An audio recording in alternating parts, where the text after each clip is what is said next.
Greetings. I am your briefing officer for today's game. The GM in the Great Barriers channel features Star Trek tabletop games using the first edition Star Trek Adventures 2D20 engine by Modiphius. The Partisan's Edge campaign is set in the later part of the Lost era of Star Trek, circa 2356, with Revanchist Industries of the Broken Sword campaign as writer and game master. Our crew's primary ship is the USS Vulcan's Forge, a Cheyenne-class vessel. Those of you joining the channel for the first time, I'll direct you to our local channel points, the Quatlu. You can spend these to interact with our games by changing the difficulty of task rolls, granting momentum or threat, or creating narrative traits to help and hinder our players. These Quatlus accrue at an accelerated rate if you are either a follower or subscribe to the channel. These also let you access exclusive emotes to the channel. You may also wield commands in chat for supplemental information, entering the exclamation mark with the command listed here and in the panels below. These will let you access our archived broadcasts of Star Trek Adventures campaigns, how to keep up with the community, and other ways to support the channel. Per Starfleet regulations, in terms of service, please observe courtesy for your fellow chat members and the crew. If you enjoy our games and want to support the channel, you can follow here on Twitch or follow on our YouTube channel as well. You can also subscribe or support us on Ko-Fi. Welcome aboard the Vulcan's Forge. The game will begin shortly, and we hope you enjoy.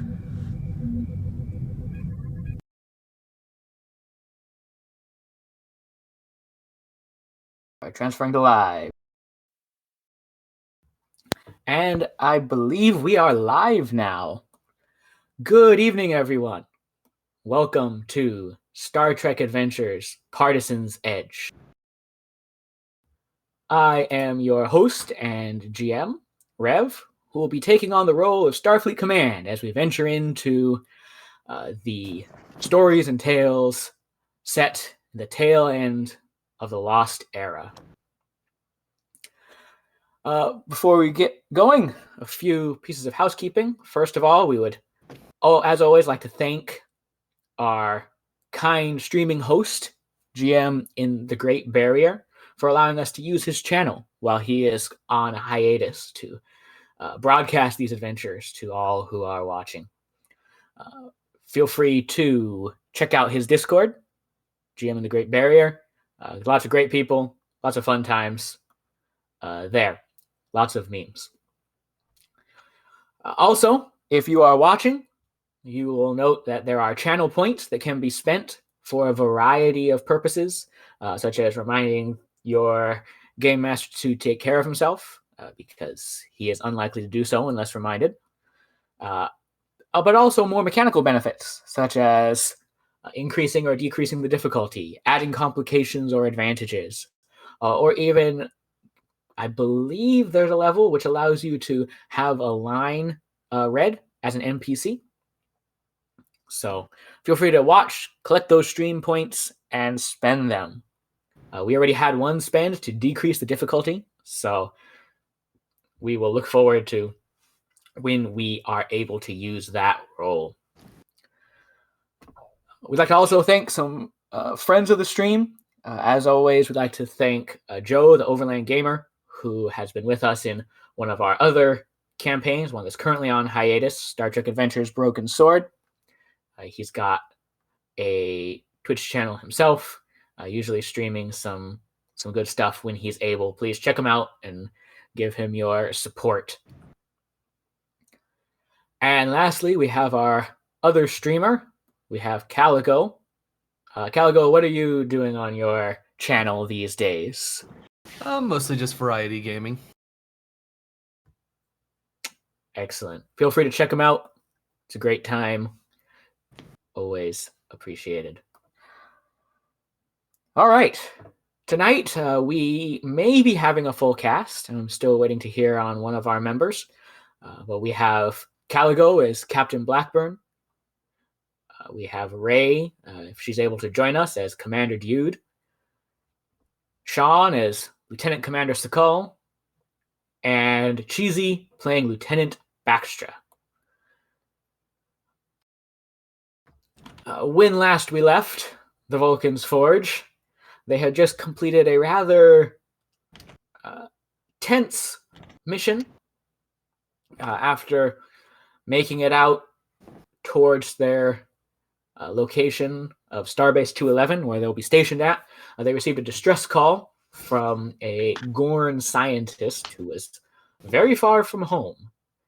Upon reaching the system from that the distress call originated, they discovered the wreckage of an old Starfleet vessel where our scientist was trapped. The crew sent a away team aboard a runabout where they learned that this shuttle was transporting a Gorn genetic weapon / species known as, according to the scientist, Gorn hunters. A decision was made by Captain Blackburn to destroy the ship and thus get rid of the potential for a biological weapon to escape. And it was done, but not without some interference. A group of less than savory characters attempted to interfere with this operation, but they were dealt with handily and retreated from the scene as soon as the vessel planetside was detonated. We will be coming back to the crew of the Vulcan's Forge as the runabout returns into the shuttle bay. But before that, I think we will do a bit of a cold open somewhere else, far away from where the crew is currently at. And we go back in time a little bit, about 4 weeks, around the same time that the crew of the Vulcan's Forge was first getting assembled. Captain Blackburn was meeting with the staffing officer to determine who would be the senior command crew. And we go to the planet of Cardassia Prime. We find ourselves in a theater, the Tret Akleen Theater. It's packed. Every box, every tier crammed with the nobility, the wealthy merchants, anyone who could afford a ticket. The Jevonite and silk gleam in the light of the theater, the riches of the Cardassian Union. That's not to say things are all perfect. The news about the Galatep massacres had made its way to the planet that afternoon, spreading through the city on a wave of murmuring. The upper tiers of the theater are unusually quiet, as if the audience has come to find some sort of relief from distressing news. But the boxes themselves, where the richest are, were full of chatter. What this meant for the fortunes of those seated in those plush chairs. Debates how they would ensure there was no pause in Bajoran labor, and perhaps how they should treat some of their own servants in the aftermath. The bells begin to chime, the dimming of the lights. It takes them longer to quiet than usual. As the curtains pull back, you see an orchestra. Conversation fading into applause for the conductor as he approaches the stage. And why wouldn't they applaud? Tonight was a night to celebrate, after all. Every Cardassian citizen was expected to learn some sort of art, and the hero of Camor II was no different. He and his crew were bestowed a great honor to play in these historic halls for their bravery and skill, which defeated their enemy, the Federation. But when the conductor raised his arms, it was not a Cardassian marching tune. It was not some famous Cardassian opera that filled the space. It was a song of Kendra. And then a song of Rakantha, and Dankur, and Tozat. Each Bajoran province that had people in Gul Darhil's so-called labor camp. And finally, not in pomp or triumph, not in a triumphant major key march, but in a slow, mourning minor key, finally was played the anthem of Cardassia in sadness over what they had become. But when the last note finished, the conductor turned to the crowd, his crew standing with him. As one, they all looked to the crowd, to all those riches bought with the blood of occupation. And without a word, without any bows, the faint, pale glow of transporters activated as they returned to their vessel.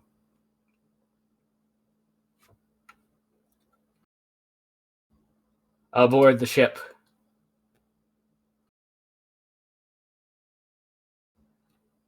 the conductor turns to his crew.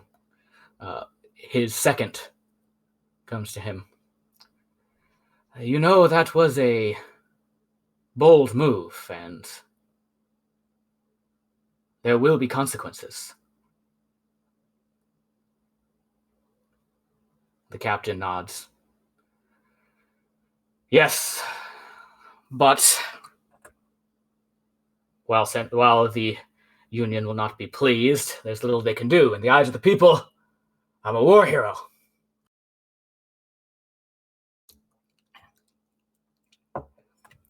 You know, they're likely to return you to the front lines for that. Good. My talents are wasted here. I have the blood of soldiers.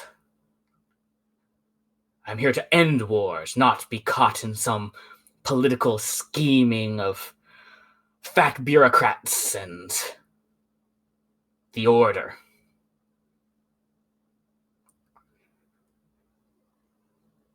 There's a chime.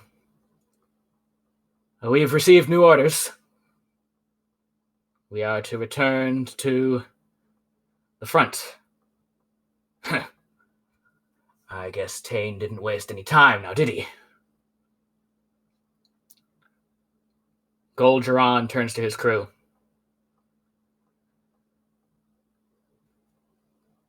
Ahead, warp 8.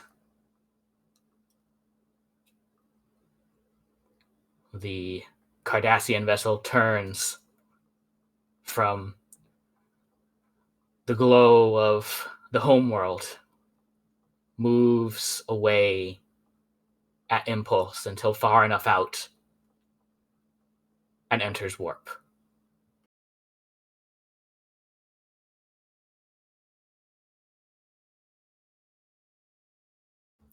Meanwhile, we move back forward in time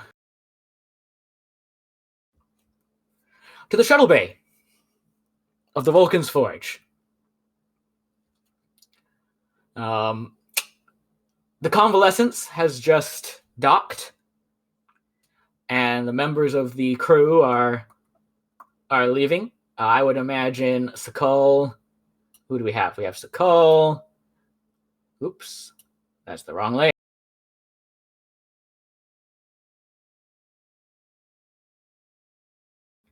Sakal, Dyood, Baxtra, and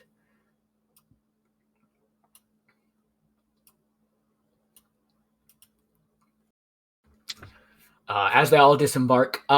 Question. Captain, would you have met the crew here or not?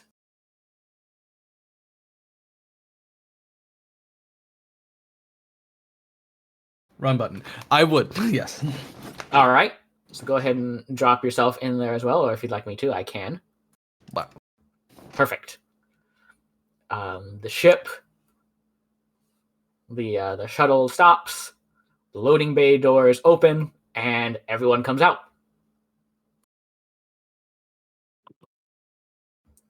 Captain, you notice that one of the red shirts, for lack of a better term, even though everyone's wearing red shirts, is currently occupying one of detail. Yes. Is currently occupying one of the two bio beds that are set up within the convalescence.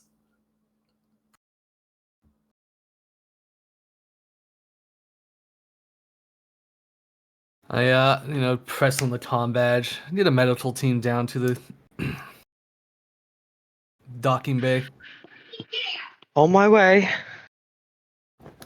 You're there, but yes. See? Fast as lightning.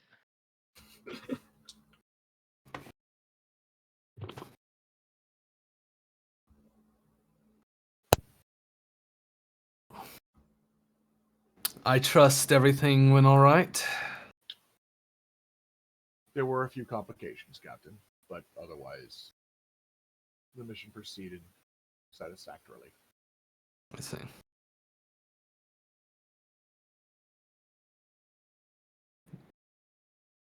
And you must be the scientists they mention, he says, looking over to Celeste. She approaches.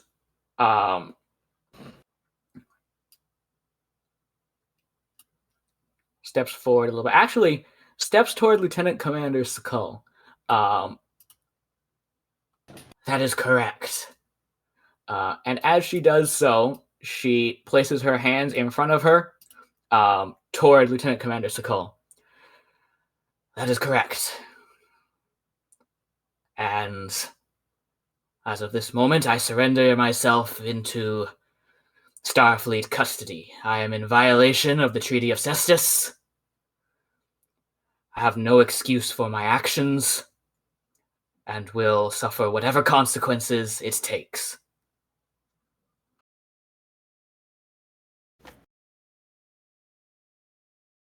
Sakul doesn't even raise an eyebrow because he sort of figured, this was the case. I mean, Captain, if I may. You may, Lieutenant. I think a pardon could be in order. They weren't actively trying to harm anybody. On the contrary, they were trying to protect a lot of people. That being said, Doctor, treaty violation is beyond the scope of the captain's purview. But haven't we violated treaties, all the time? It is not Save other people? It is not a good stance to say officially we violate treaties. However, given the aid of Dr. Celeste, we will confine you to guest quarters. We're not going to confine you to a brig. I see.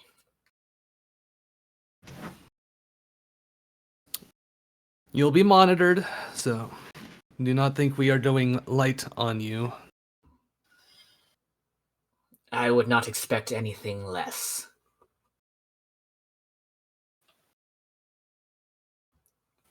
Sakul turns to the doctor and says, Doctor, I'm going to need a subcutaneous transponder, please. Should I simply go to sick bay to appropriate one?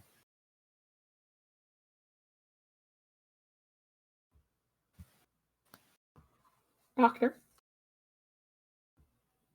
Dr. Baxtra? Oh, my headset just died. I'm so sorry. One more time. I didn't even notice. Could you repeat that, Sean? Yes.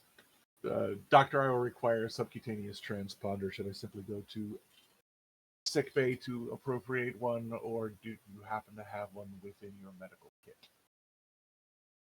Well, I do have one in my medical kit, but since we are still new on the ship, how about I show you where they are just in case you need one without me?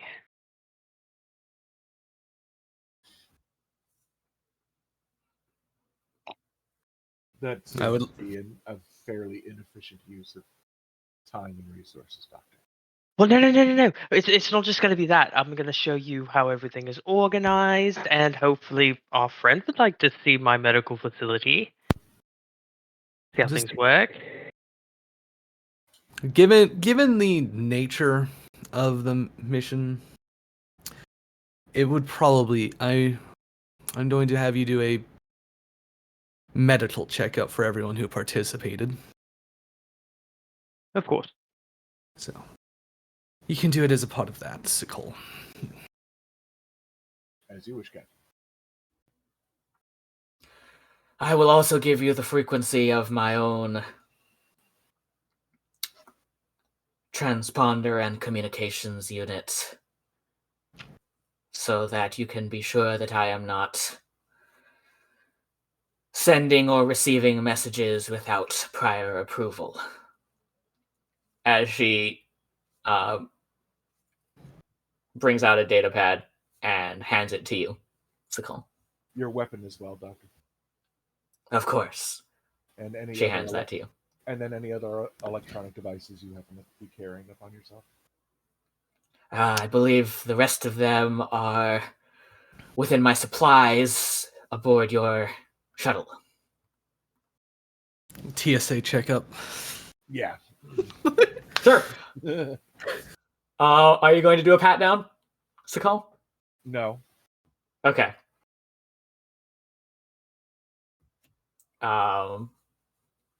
Sikol takes the doctor at her word for now. Okay. And if we all have to shuffle off to sick bay now, then that's where we'll be going. Alrighty. Let me change the scene to sickbay.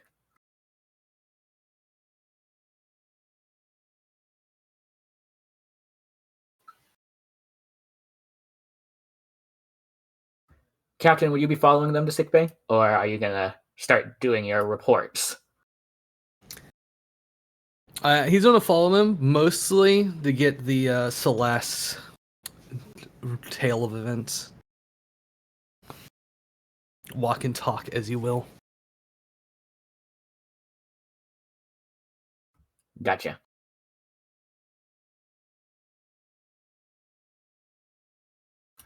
Feel free to move your tokens as you will.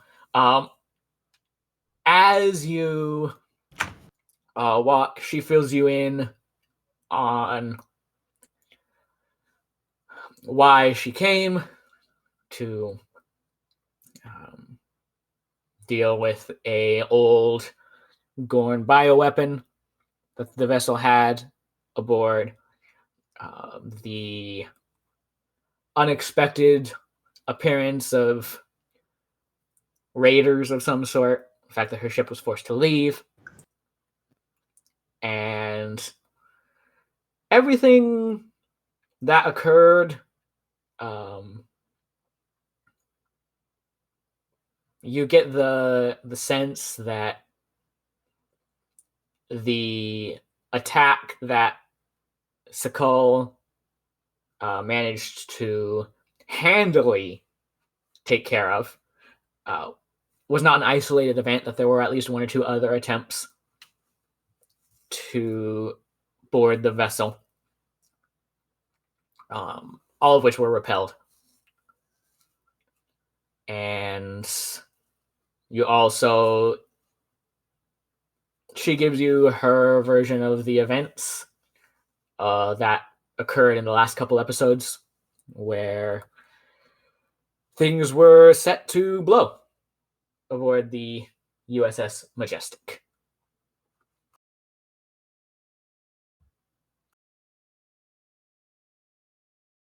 I see.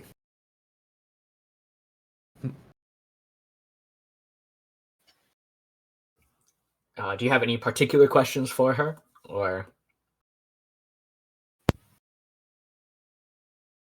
Let's see. I think the particular question is, how did you find out about the ship if it had abandoned itself?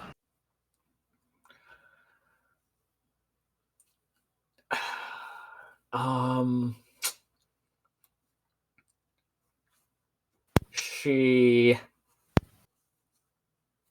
looks thoughtful for a second. To be honest, I was simply following the orders of those above me. They gave me a direction and a mission, a goal, and I carried it out. In the hegemony, we find it prudent to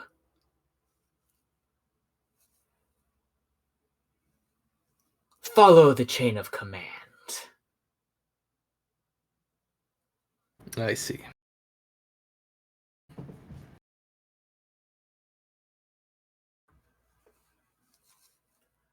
How my government found out, I do not know and frankly do not care.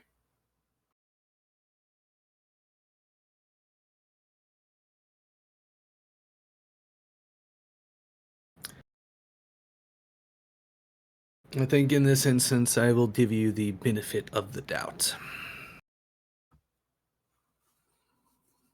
Benefit of the doubt. That would get you executed in the hegemony. But we're not in the hegemony, and you did an ultimately good thing, even if it was self-serving.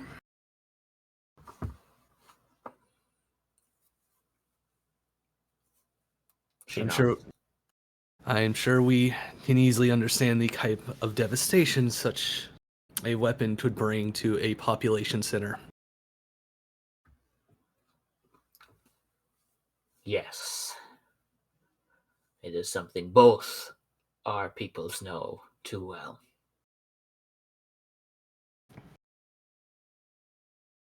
All right.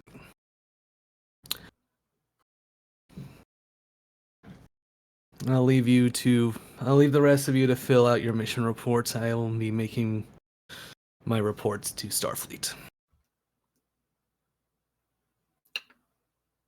And with that, I'm guessing you head out? I am heading out. Yes. Who's first for scanning?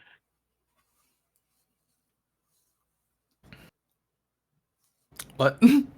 Who's first for scanning is what Cheesy said. Yeah. If no one else volunteers, Lask will go first since she is the greatest threat amongst a Starfleet crew. She volunteers. As Lask is getting scanned by the doctor,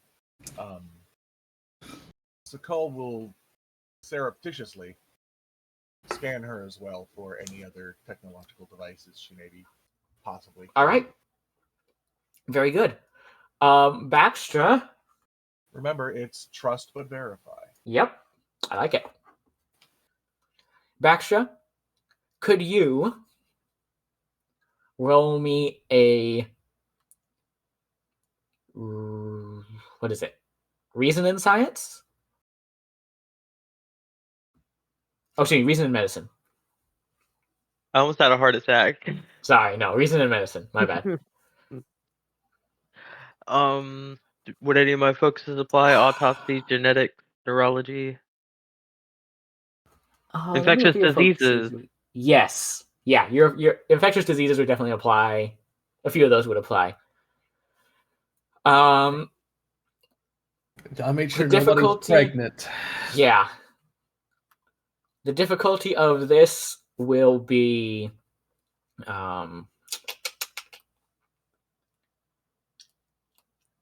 difficulty I'm going to do it as you're basically scanning the whole group. So I would set the difficulty at 2. However, thanks to our lovely spend by our viewer, right? Any other spends? Just let me make sure there's no other spends. Yes, no other spends. Yeah. Yeah. Thanks to our lovely spends by our viewer, the difficulty will go down to 1. Yay. Damn it. I did it. You did it. You did it. Difficulty 1 task. You scored 2 successes, so we will gain 1 momentum. Who would like to be our dedicated momentum officer for... Dibs. All right, there you go. Do we also get another point of determination? If you have 0 points, you gain 1 point of determination.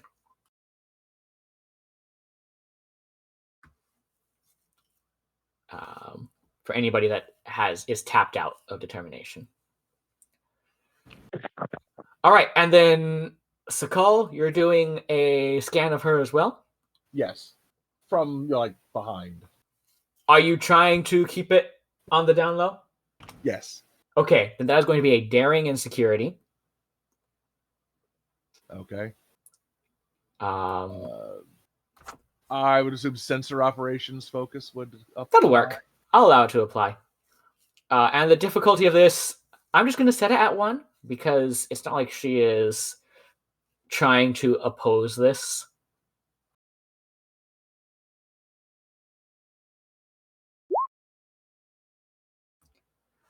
And with 2 successes, gain another point of momentum. Nice job, everybody.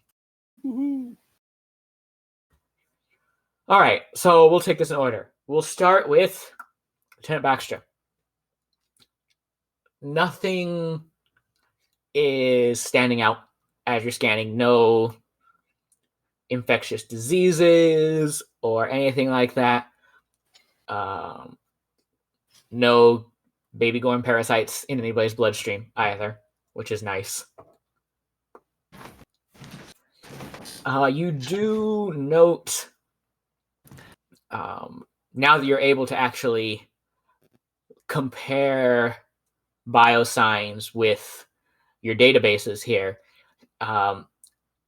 Lask is a little on the malnourished side, not a ton, but definitely her time spent there aboard the Majestic did take a bit of a toll on her.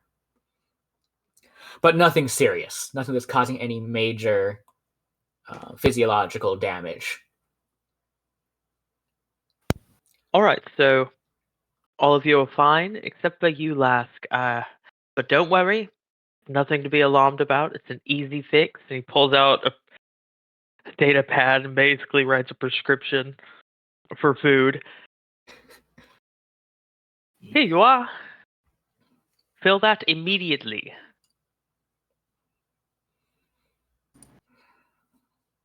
Do you have...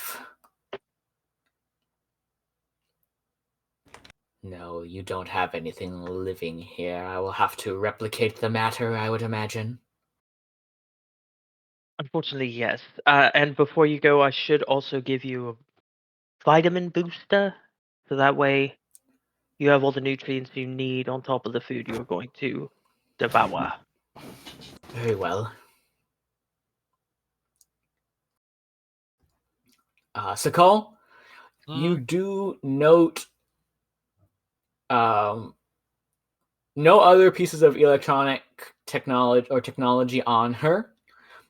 You do pick up the transceiver, embedded transceiver that she mentioned when she handed you the information on the frequencies used in it. It is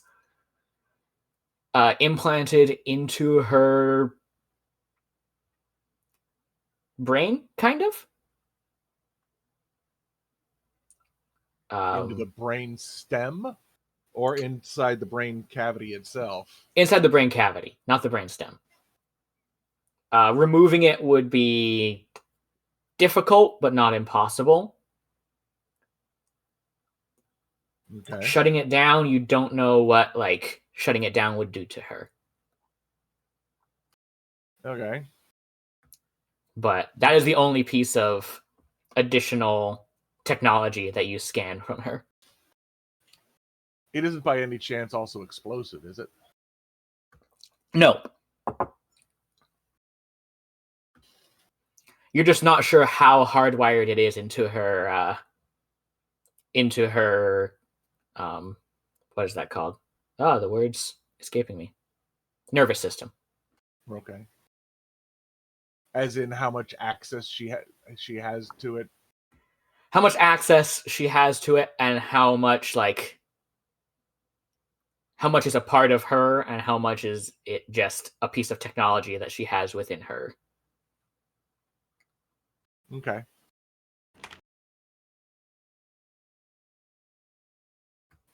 Does she apparently notice the fact that I scanned her?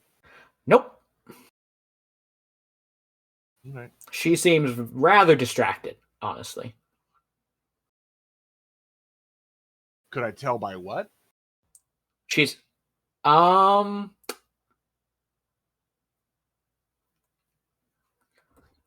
will have you, if you spend a point of momentum, you could do that, or you could do a contested roll against her. One or the other, though. Yes, one or the other. What would the contested roll be? It would be your reason plus command versus her presence plus command.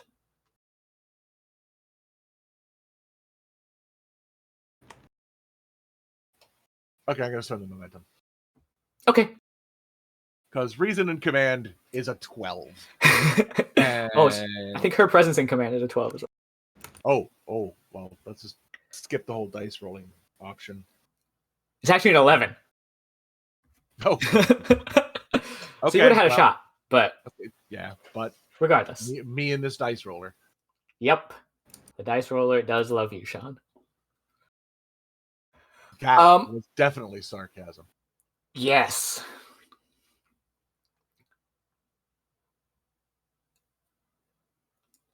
You aren't the most skilled at reading reptiles, but you've been around long enough. Not the best skilled at reading emotions. Yes. But you do know what it looks like when somebody is lost, not so much lost in thought, but lost in past experiences. As a Vulcan with a nearly photographic memory, you know that it's easy to get lost in past experiences for the untrained mind. And that definitely looks like what she is going through. And it's been pretty much since the Majestic exploded. She's just seemed distant. All right. This will be also, hello, Ray. We're glad to have you. Hi. Hi. So sorry I'm late. No, it's okay. Don't worry. We're just glad you could make it. Thank you. Yeah, I missed you guys. Oh yeah. We missed you too. Oh, yay. You just got scanned. And you don't have Gorn blood parasites in you. So this is a good thing. Oh, good. So me specifically just got scanned. Everybody on the away team got scanned. Okay. So we don't have gore parasites. That's great. Yeah, Yes. captain's orders. All right.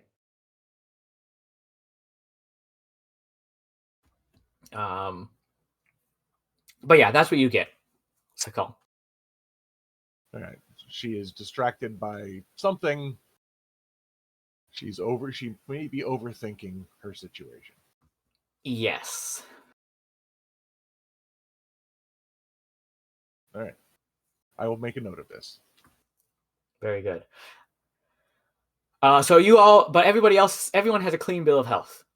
I would imagine, Sakal, you probably want to debrief with the captain personally. Yeah, All right. but first I have to get the Gorn doctor to her quarters. To her quarters. Yep. And set up a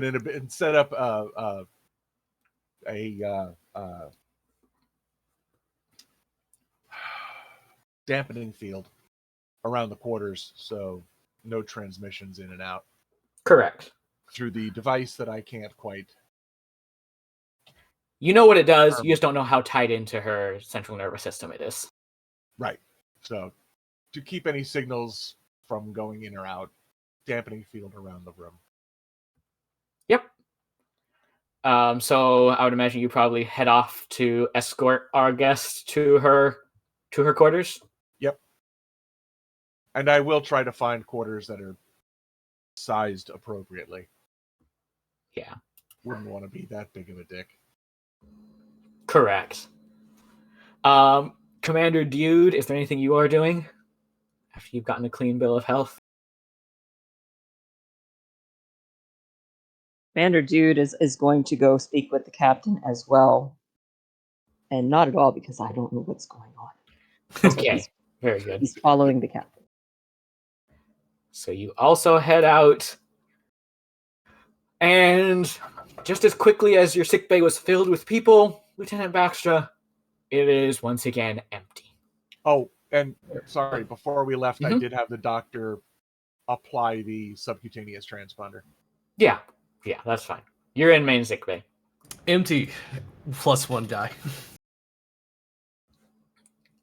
Yes. As you are there in the quiet, you hear a muffled groan. One of the bio beds. It looks like Lieutenant Johnston, right? Sean? Yeah, I think that was the name I threw on him. Looks like Lieutenant Junior Grade Johnston is starting to come to. Is there anything you're doing in this time, Cheesy? Sending information to my sponsor, letting her know that I'm doing great, what's going on, how the trip's going, but the minute I see that his vitals are showing stimulation, I walk over. All right. I think that's a good place to end the scene. As you head over to your patient, the camera kind of focuses in on the console that you are entering in this information on, and it just says, you see like the little cursor there, and then you see the beginning of something typing, and then we will cut to, let's see, where would you guys meet at? I don't have a captain's ready room yet, my bad. You want to just go to the standard briefing room? Sure. For this? That can work, yes.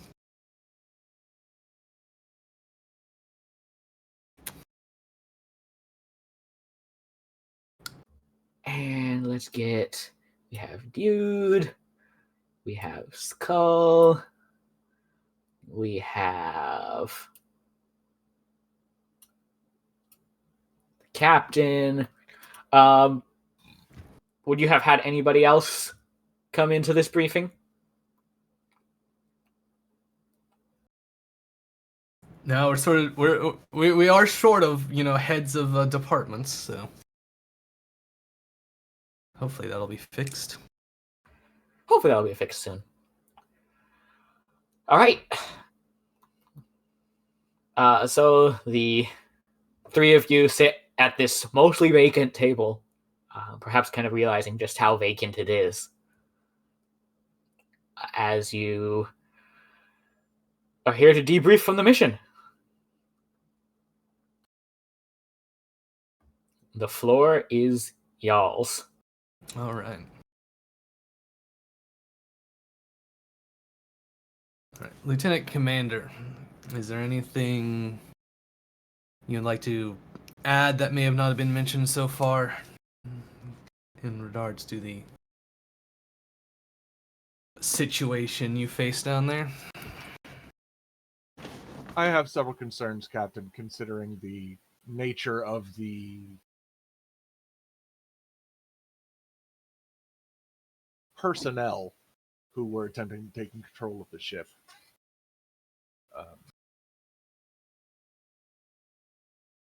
I find it very odd and concerning that a ship of,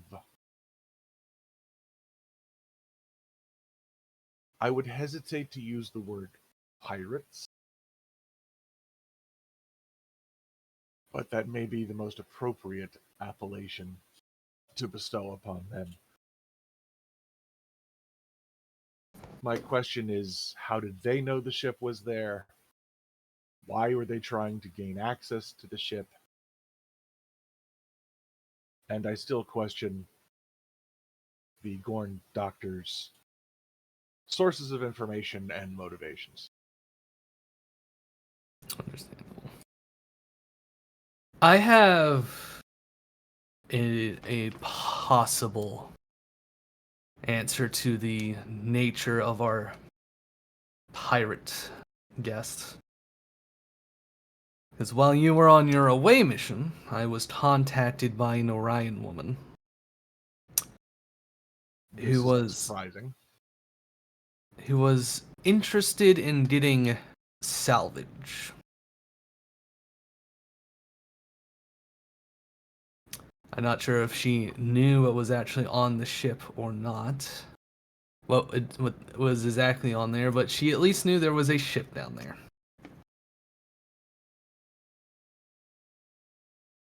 And given the warp trails they may have followed Celeste's ship that she used to get there and chase them off.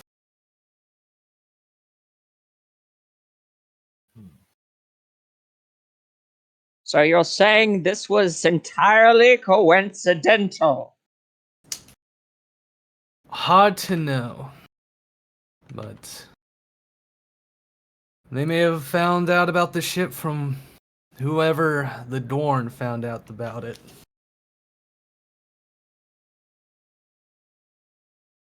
Hopefully Starfleet intelligence might be able to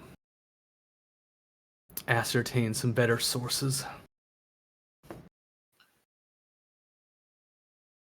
Captain, the fact that an archaic Starfleet vessel was involved in this entire operation is also unsettling.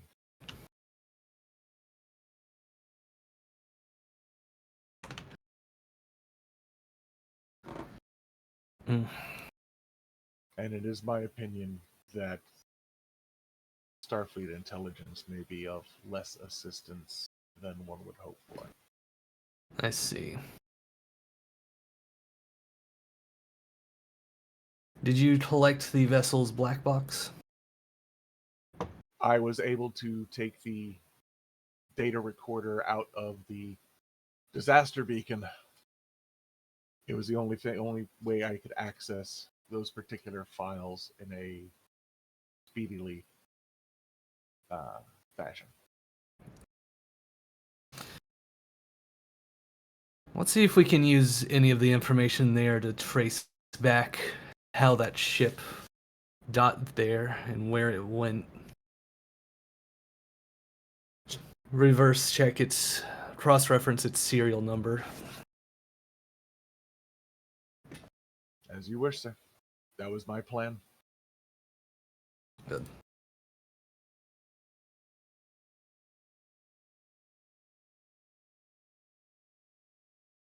Now, I'm not sure what the Sage Commander do due to the flare issues.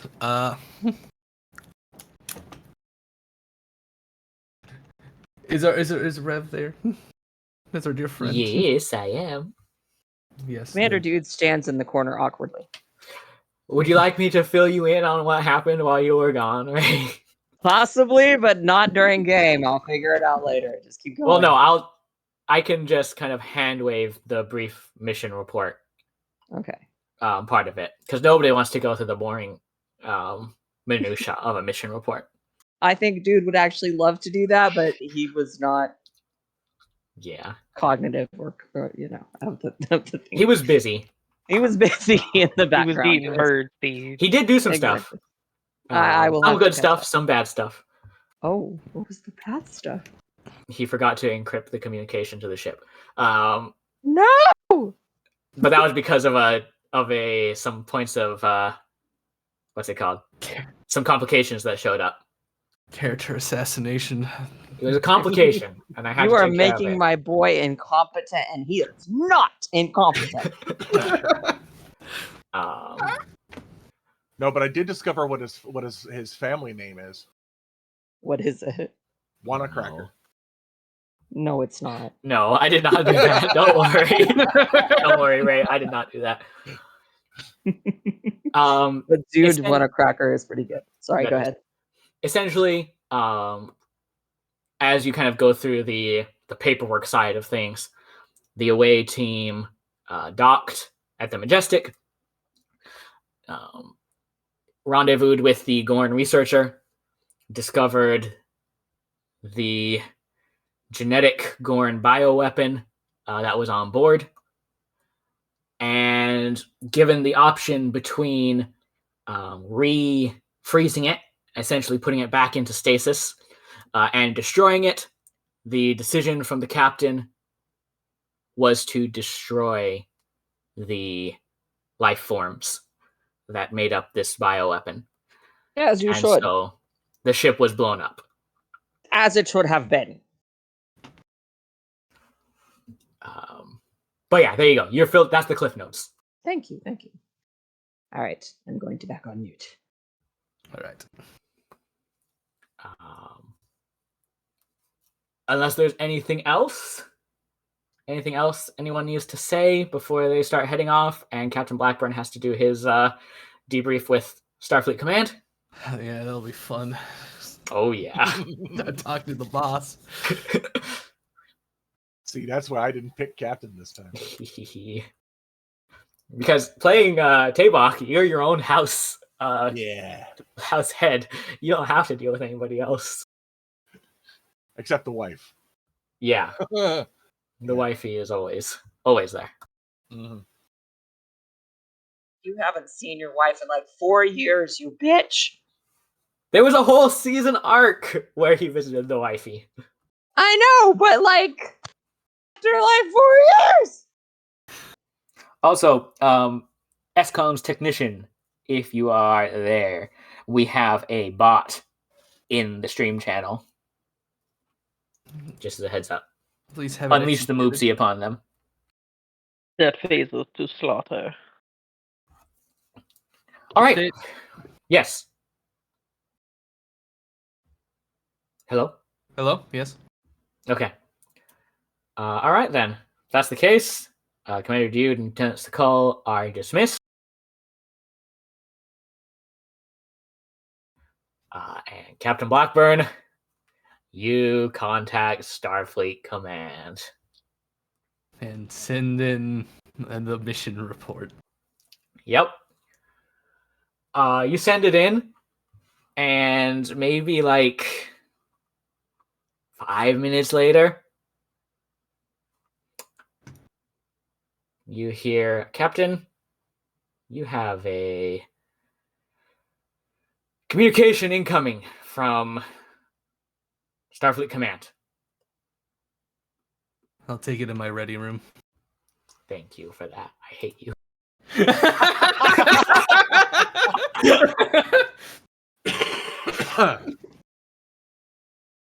Yeah. You gotta use that theater of the mind stream now. Oh, yeah. And we're going to move everybody else. Okay.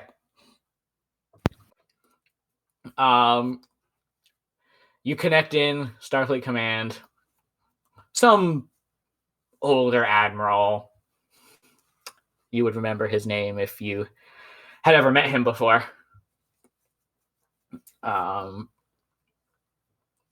comes on the line. Captain, we received your report. Suffice it to say, it was somewhat concerning when it crossed my desk.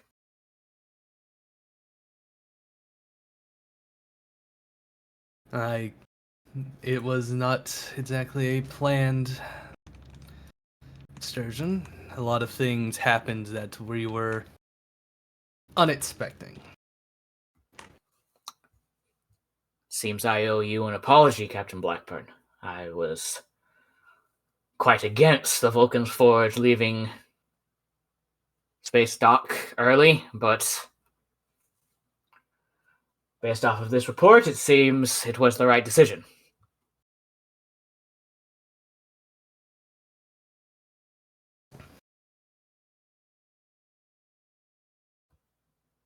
Let us not hope that this situation was only resolved by luck, that we left early.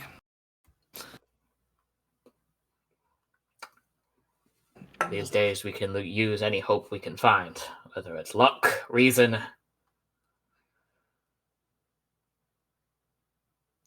I do have some concerns, though. You mentioned you had a Gorn scientist aboard. Yes.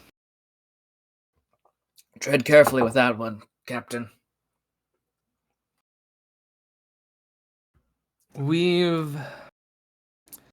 I've had her restrained to quarters for the time being. Very good. Hopefully nothing too uncomfortable. Just the standard guest quarters. Good. It's a tricky situation right now with hegemony. The Treaty of Cestus means we are not enemies, but their leadership... They're not the most diplomatic of groups. They're not, and when it was decided not to voice protest against the Klingon invasion of their space, they took it a little difficult. I can't say I blame them, but the Klingons are our allies, and the Gorn are forced neighbors. The Federation made a choice.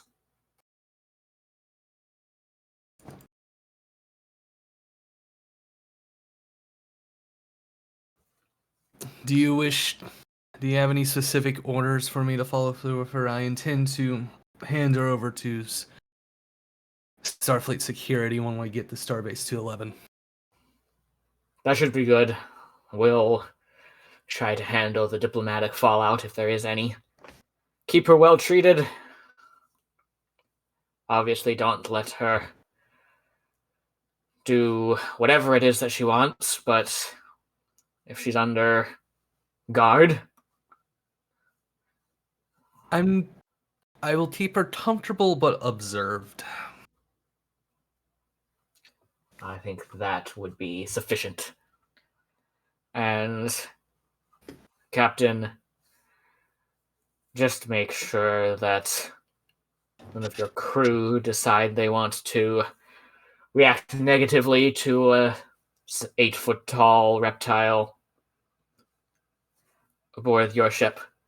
It wouldn't be the first time people have had negative reactions to a Gorn presence, and we don't need any further diplomatic incidents.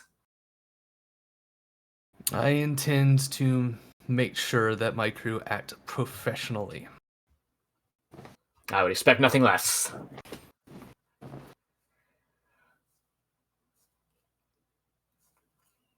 Anything else, Admiral?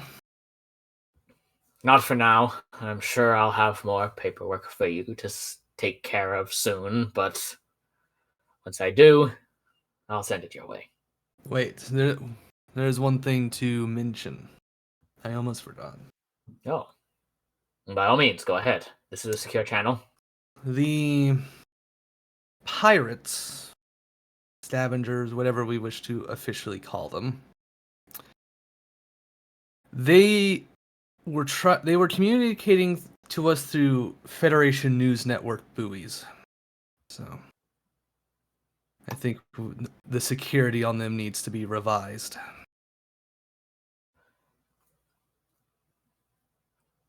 You see the Admiral doesn't seem as surprised as you would have expected. Poker face. Mm-hmm. I see.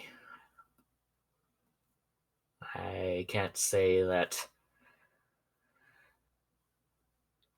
every Federation News Network subspace buoy has been updated with our most current security systems. I will pass that along to make sure it gets followed on.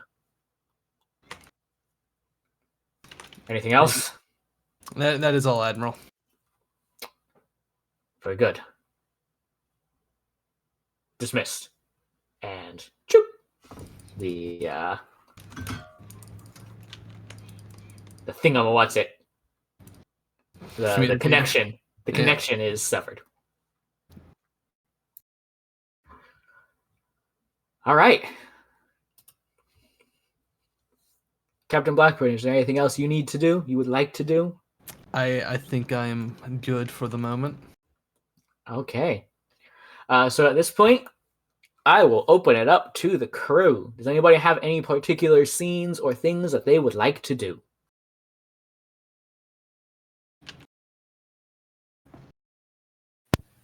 Does our ship have one of those newfangled holodecks, or or do we just have the simulator rooms? You have simulator rooms. This ship was not designed with entertainment in mind. No. So it's but more. again, the holodecks are still iffy. Yep.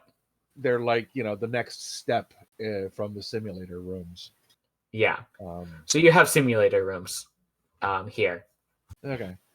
So yeah, I'll be probably, when I'm not on duty or having to do other things. Oh no, wait! I was going to be running the what flight crews that we have currently through their paces. All right, very good. Let's do that. And probably making them hate me, and probably exhausting them, because what do you mean they can't fly for 15 hours straight? Let's do that. Okay, so let's go ahead and do a roll. I'm going to have you do a fitness and security roll to see the extensive, physically exhausting nature of this role, of this kind of work. And you will be assisted by the flight crew. Okay, so that is a fitness and a what, sir? Fitness and security. Okay. Difficulty of this, I would say let's do difficulty 2. That's setting the complication range, right? No, difficulty of 2. Standard complication range. Nothing All right. special there. Focuses. Do you have a focus that would apply? Composure. Would that apply? Or would that be pushing it? That's kind of pushing it. All right, so then no foci. Okay. All right, well, let's see what happens.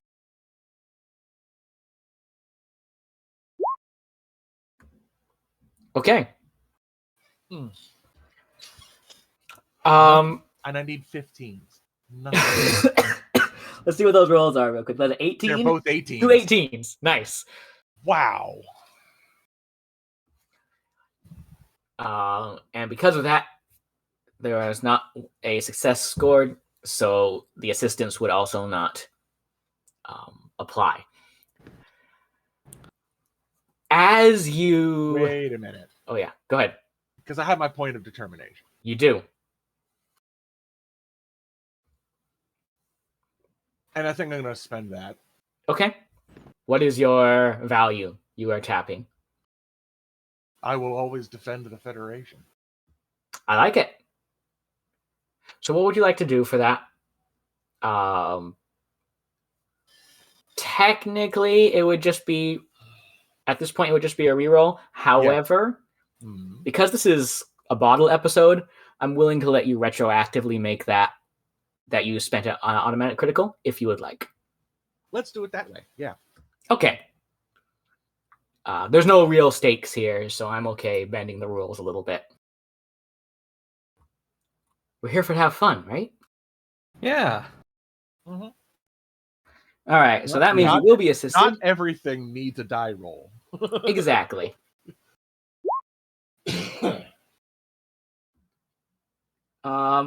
Complication from the crew is perfect, though.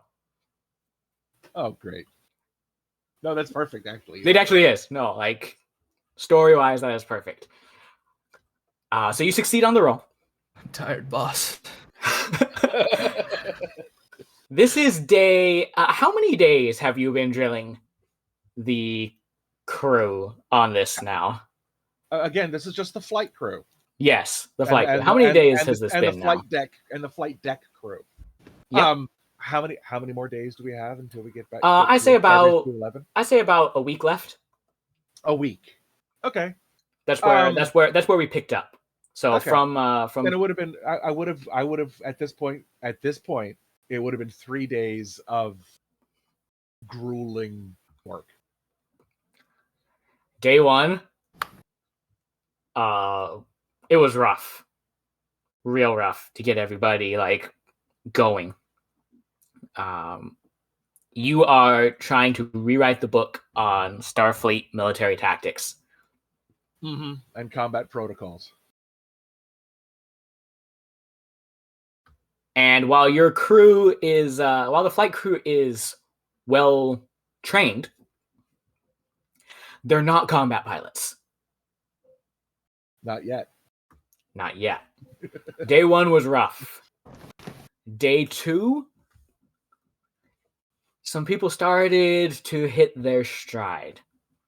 You noticed a couple standouts that have that right combination of calm but willing to take risks that you need when piloting a shuttlecraft against capital vessels.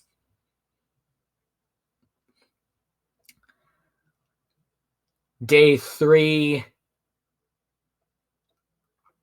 it's almost like you hit a bit of a wall. The pilots, the flight deck crew, they seem tired, which is strange. I mean, this is only the third 12-hour training session that you've done with them. Mm-hmm. Why are they getting tired so quickly? I am going to use that complication to say that the flight crew, we're going to add a trait to the flight crew, which is scared of Sakal.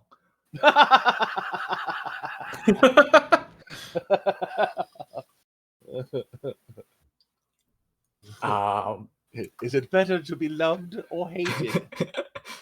Yes. That trait will remain until a successful combat mission with the crew, with the shuttles in play. Okay. It will just increase the complication range. However, you could potentially use it to your advantage as well.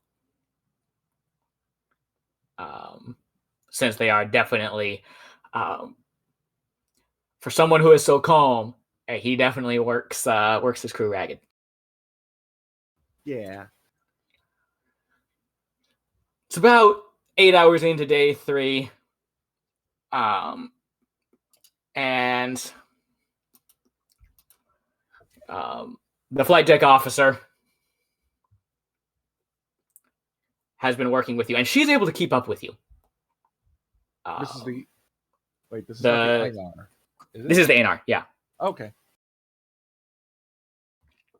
Her actual role is the flight deck officer. However, because you didn't have a navigator, she was filling in because she was the most talented pilot.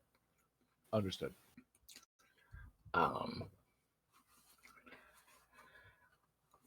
She's been able to keep up with you, and does not seem to be showing any signs of wear and tear like the rest of the shuttle pilots are. But it's about 8 hours in, and she's working with you. You just finished a simulation, about to start the next simulation, and she gets a little alert. She looks as like, oh, yeah, forgot about that. Lieutenant Commander? Yes, Lieutenant? She's a lieutenant, right? She is Chief Petty Officer. Oh, yes, Chief. I hate to do this, but I do have to take care of some rather important work of my own. And she points to two members of the shuttle crew, and they have to help me with that.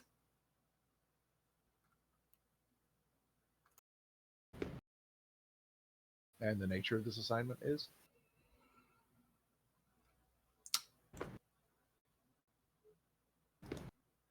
Well, we got approval from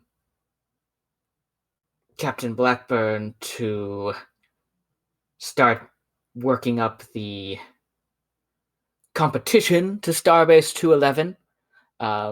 You know, their crews, their teams are known to be some of the best, and we have to practice our own drills to be able to stand a chance against them.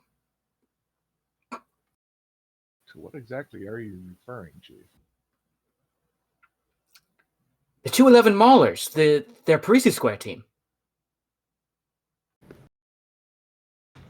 You mean to interrupt my training exercise for a sporting event? I do understand the captain has given this priority, and I will begrudgingly allow it. Tell the crews that they are free for the rest of this shift. Thank you, Lieutenant Commander. You...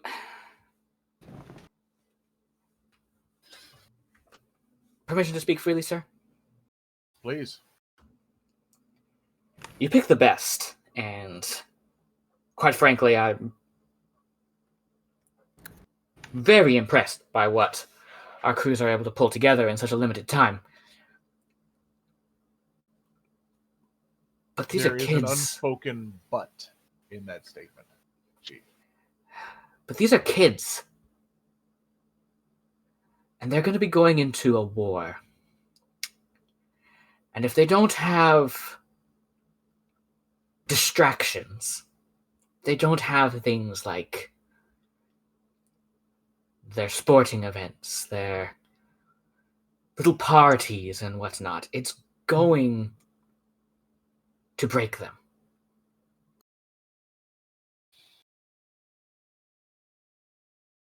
Sokol puts the hands behind the small of the back and paces actually about three steps back and forth.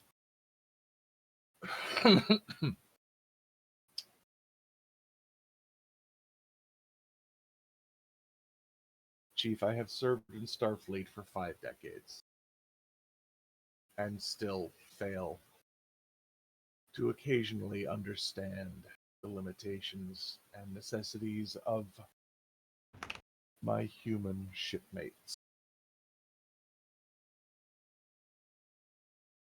I would ask that you remind me of this every once in a while.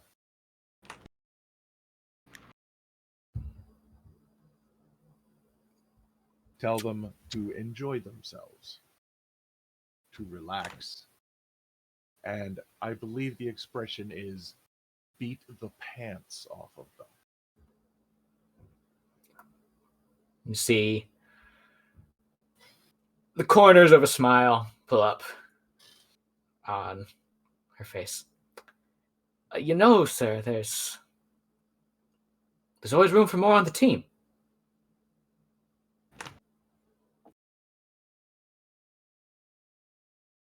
I feel that may be inappropriate. Aye, sir. The team, I am certain, already has a captain. Well, I mean, I wouldn't mind sharing the assignment. But you are always welcome to join, should you want to. The sentiment is appreciated. Very good. Tell them all that their shift is done for now. Relax. Thank you, sir. Recuperate. And practice. I will do for so. the Parisi squares. And for the record, sir, Mm-hmm.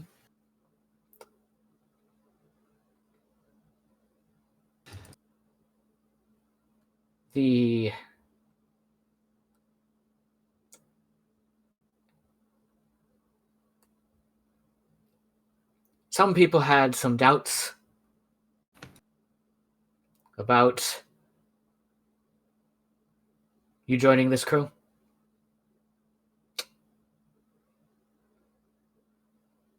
For the record, I never did. And she turns and walks away.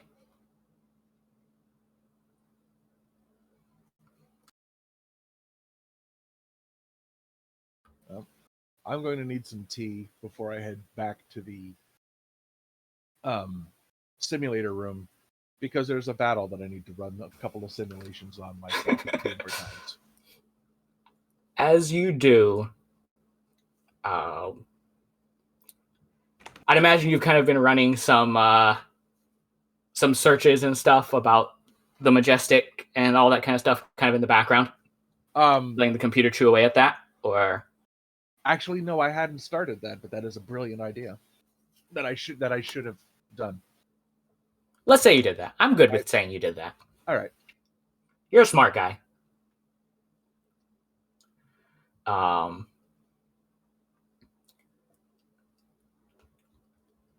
You get a result.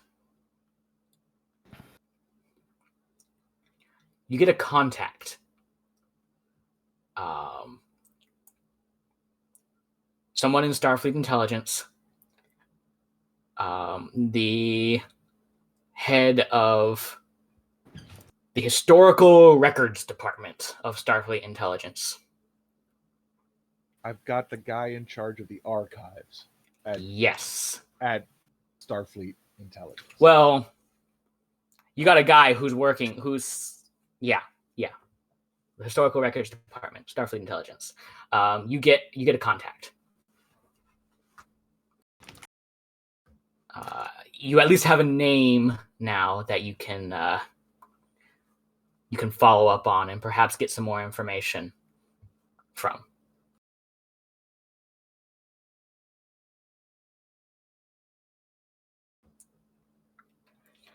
Okay. And with that, we're going to end that scene. And we are going to go to Commander Dyood. Please. Ray, you said you wanted next scene. I do. I head to see Lieutenant Baxtra in the medbay. All right. I lumber through the door, as you do. Flightless. It's not really a lumber so much as a very sleek shimmy with lots of footfalls. Transfer over and bring you back to the token layer. All right. Thank you. Lieutenant Baxtra! How are you today? Oh, could be better, but not too bad. Haven't seen you walk through my door yet. What can I do for you? I find my injury from a previous battle may need tending. Would you be so kind as to do a scan upon my brow? Oh, of course. Go ahead and take a seat or perch, He whichever, does neither. He stands full height in front of you. or stand awkwardly. He's gonna go ahead and do a scan. All right.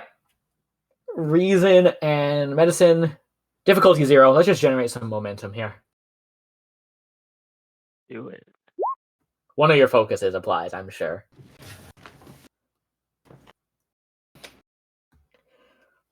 All right. With 2 successes, that's 2 momentum. Pick those guys up. Pick those bad boys up. You will be... Oh, that's right. I forgot. You're going to be assisted by the ship. You should have been assisted by the ship last time. That's my bad. So could somebody use the ship's computers in medicine? Oh, darling, let me find you. Maybe. Computers of medicine? Yes. Okay. Okay. It's probably going to roll 2 dice because I hate Okay. But try to roll 1 dice. No. 2. Okay. I knew it. Stupid ship. I'm sorry. It's on 1. I know. It's on 1. I still need to fix that. I've been overwhelmed with life and have not gotten a chance to fix that. But it will be fixed one day. Regardless, they were both failures, so it's fine. Commander Dyood, what does Lieutenant Baxtra find as he scans you? A significant amount of Dude's brain is stripped away. And he has like slight cracking along, like not cracking, but slight inflammation. This is not a old head injury.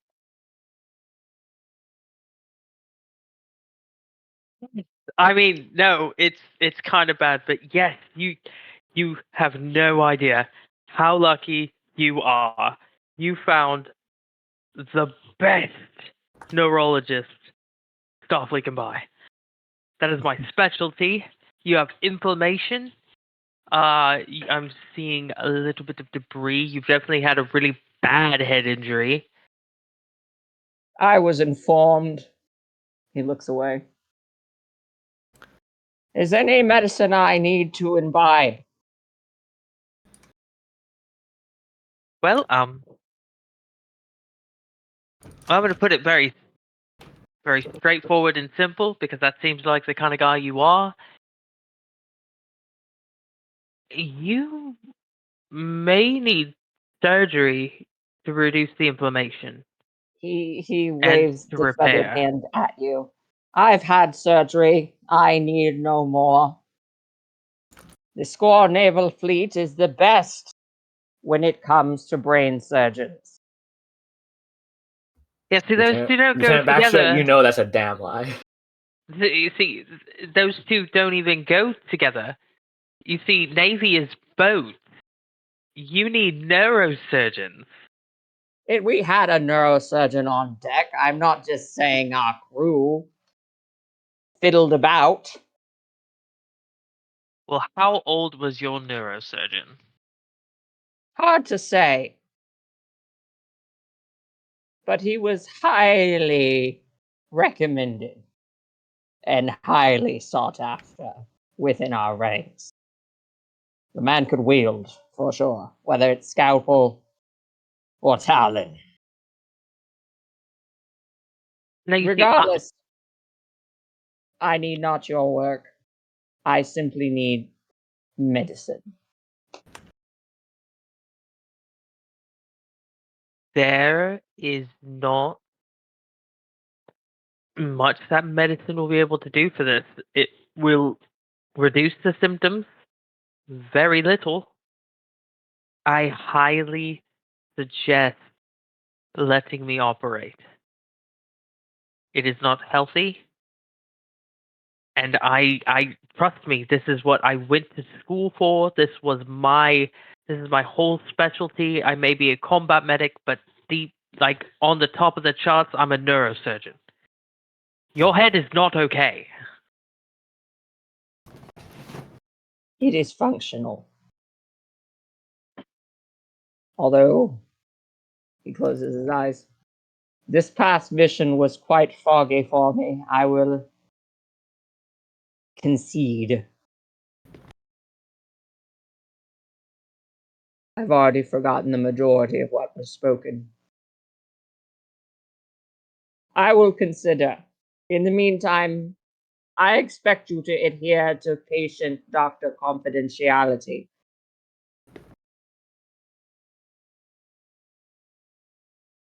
That I will.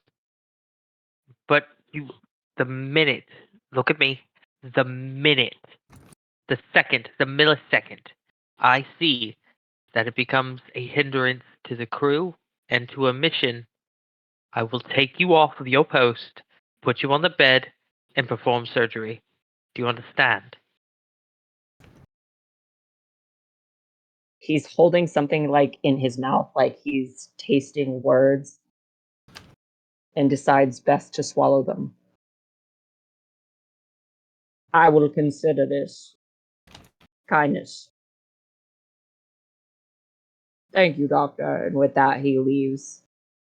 Oh, no, before you go, I do have some anti-inflammatories. Even if you are in the process of making the decision, I want you to be comfortable while you do so. Medicine. With that, he swipes it very fast and walks off.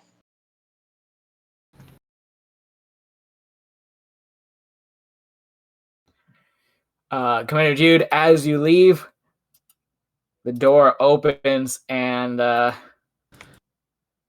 you almost run straight into another person who's about to enter sickbay. Woman, she has what looks like a pretty bad black eye. She comes in. Lieutenants, you got anything for this?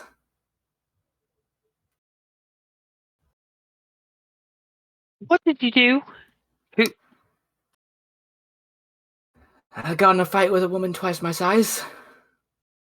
Is she still on the ship? Yeah, she's fine. Don't worry about it. Why would I be worried? I didn't rough her up.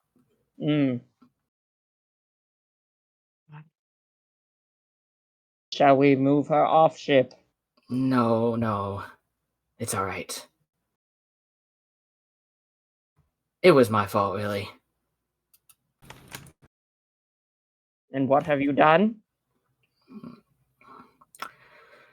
I just talked more than I should have. Probably touched some nerves. Metaphorically speaking, of course, Lieutenant, I can't actually touch nerves. Oh, for sure. I 100% thought you were literally speaking. And with that, he moves past her and leaves. All right. Take a seat on the bed. Sure. He's going to move over and rummage to grab a few supplies. As he does so, he says, I do highly, highly recommend not getting into a fight on a Starfleet vessel. Thankfully, Commander Dyood was very kind. It was less of a fight and more... I brought it on myself. She punched me. Bringing it on yourself or not, there was a physical altercation. If one of the higher-ups who was more strict on things, not pointing any fingers, but, pointy ears, I think we know who we're talking about. That wouldn't have gone over very well. I guess. Now, this is an old remedy, but it has always worked. Here's an ice pack. Thanks. Whew.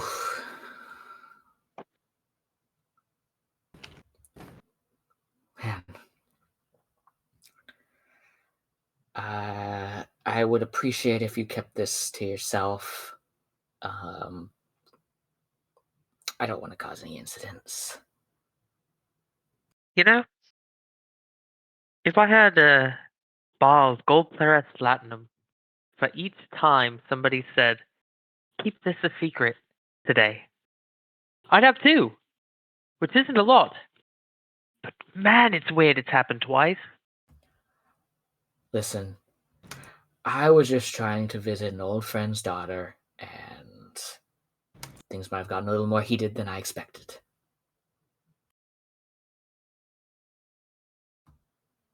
Well, I guess it's a good thing I gave you the ice pack. It'll keep everything calm and cool. Please, do not get into any more fights. I can't keep holding secrets. It's not good for my brain. Don't worry, I won't. I won't. And the other party's not injured? Promise? No, like I said, she's twice my size.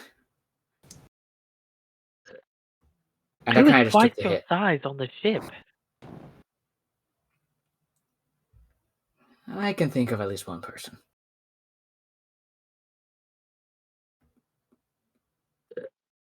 Oh god. It wasn't a reptile, was it?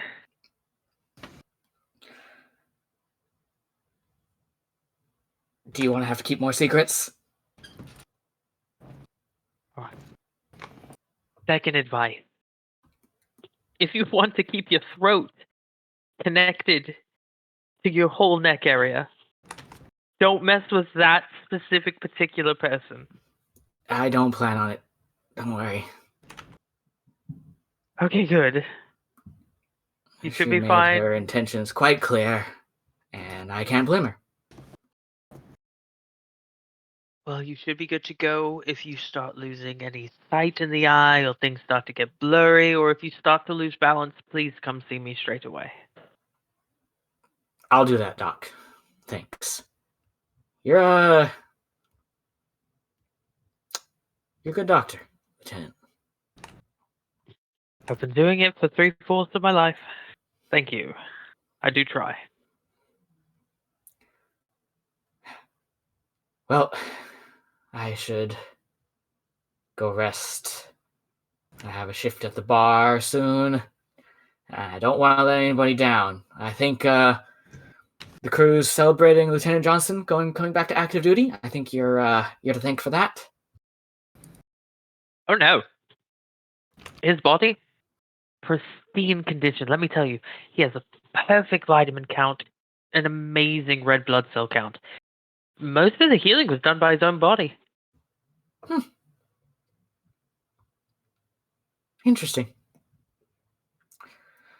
Well, Lieutenant, if you ever come by the bar, drinks are on the house. Oh, I don't drink. Well, then, food is on the house. I'm also an excellent cook. You know, I used to be a professional chef.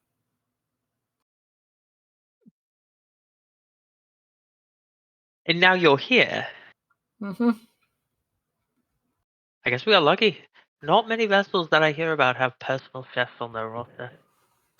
Well, you know, it was lifetimes ago, you could say. But I still got the touch every now and then. Huh. I wonder who's older.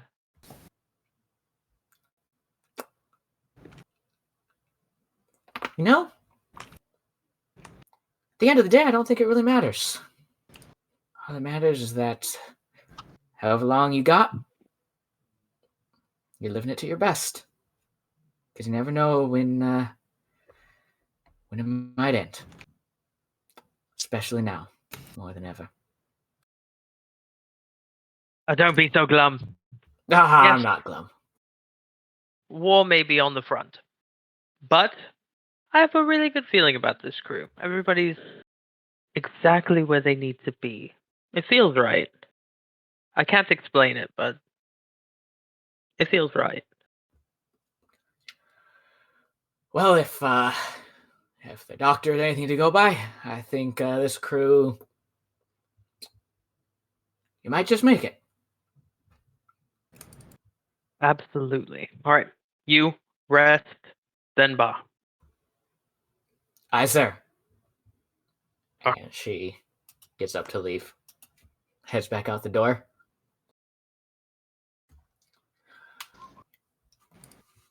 I wonder if that's what the coal feels like.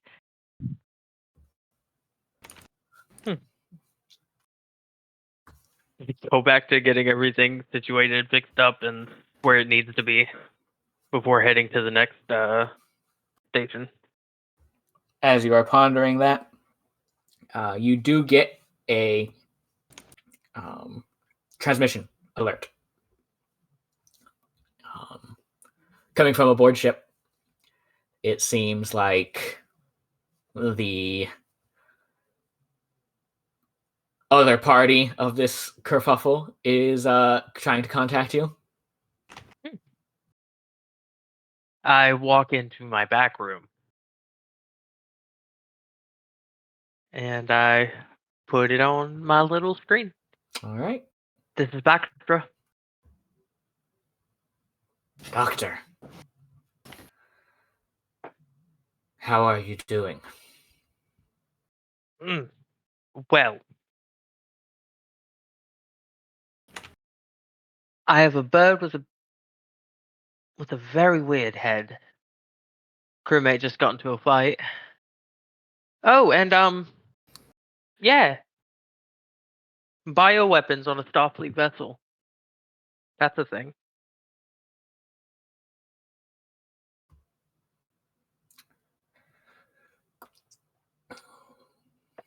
And that bothers you? I wouldn't say bother. I'm more curious as to why, one, it would be there, and two, why the Gorn are now trying to destroy it very quickly.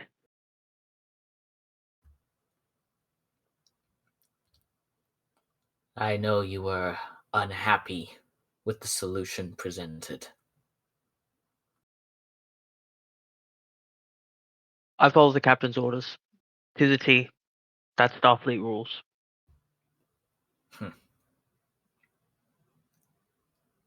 You would make a fine officer in the hegemony, then.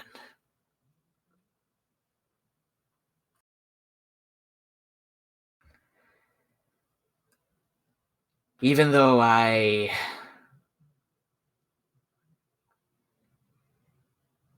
know that the decision that was agreed upon by the captain, by your captain, and by my people was correct, I am a scientist, and I understand that differences in opinion are a vital part of what makes us explorers. And while I hope that in time you understand,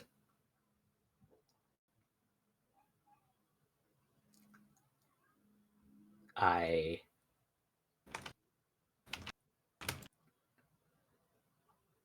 want you to know that I harbor no ill will toward your feelings and views.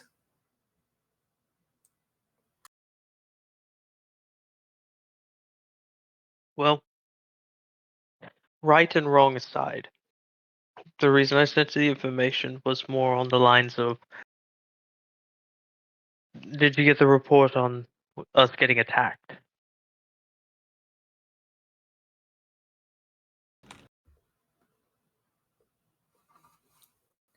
You do know this is the this is Lask talking to you, right?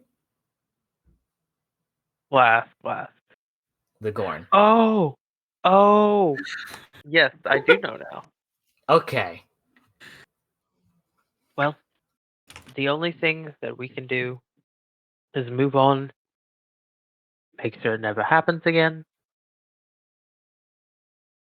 and try to find out why so many people are looking for this thing.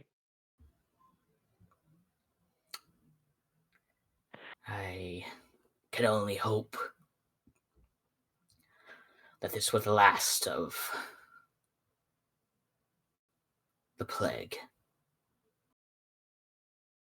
There's something I need to tell you, and I don't know if the captain would feel me right to doing so, but I trust you.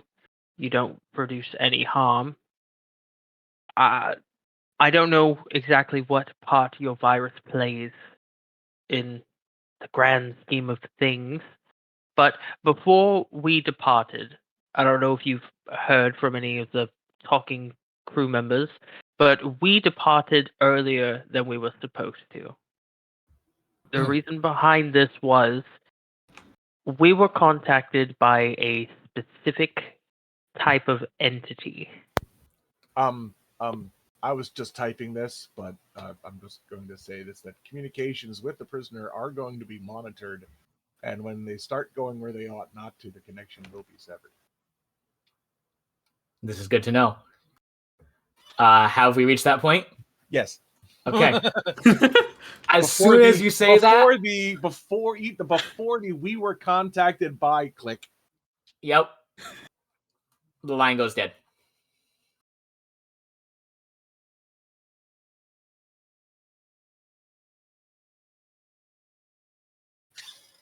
Well, I didn't take too kindly to that. I stand up and I make my way to where they're staying. Okay. We're talking in person. Let's return back to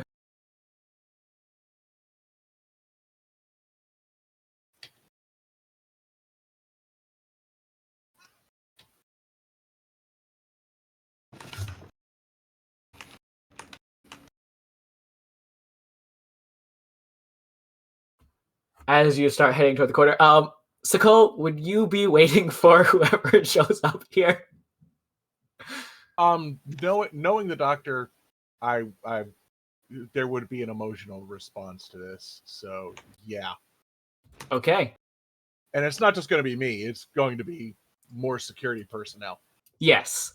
You make your way to where the high researcher Because there are already There's two the standard outside the two door. guards. Yeah. Yeah, and then there's me, and then another two on top of that. Cover up continues. So you are at the door. You are heading toward the door, and you see Sakul with 4 security officers as you approach.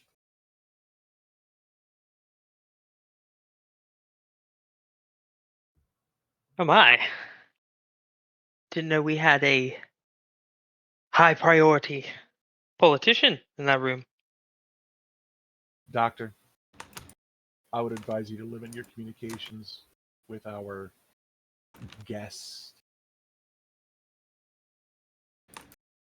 Please return to your duties.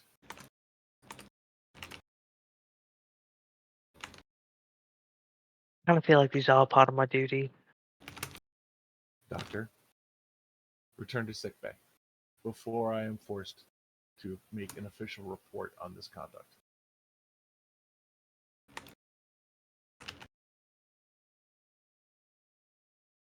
All right.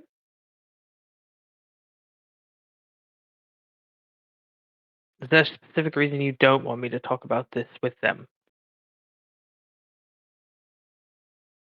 Doctor, first off, holding any discourse beyond bare minimum with a prisoner is frowned upon. They're barely a prisoner. Going into details concerning recent events prior to her arrival on our vessel is to be curtailed immediately. She does not possess clearances for what you were discussing. Technically, you don't have clearances to discuss what you were discussing. But that I don't think we want to discuss the clearances I have. Doctor?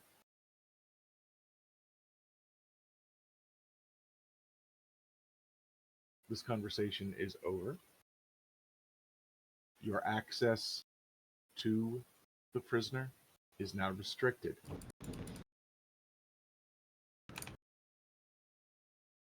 You do not return to sickbay now. I will be forced to make a report.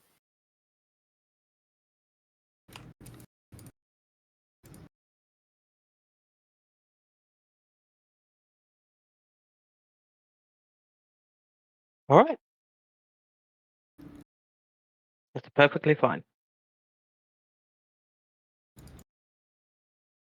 But I'm not going to sickbay. I'm going to talk to the captain. It's all I can do if I'm going to be willing to talk to the prisoner. I told her I'd help her with this problem. And I'm going to help her with this problem. It didn't end when that ship exploded. It's still going on. That is your prerogative, Doctor. However, I still maintain that you do not need to be communicating with the prisoner right now. That's what you think. I will honor it. Good day. I'm going to make my way to the captain. All right. We are going to come to the captain. Captain, you are in your ready room doing what captains do best. By the numbers. Drinking Paperwork. That too. And you get a communication. Captain Blackburn? Hello? Yes? Hi, you're being hailed by Federation News Network? The Federation News Network. Yes? Patch them through.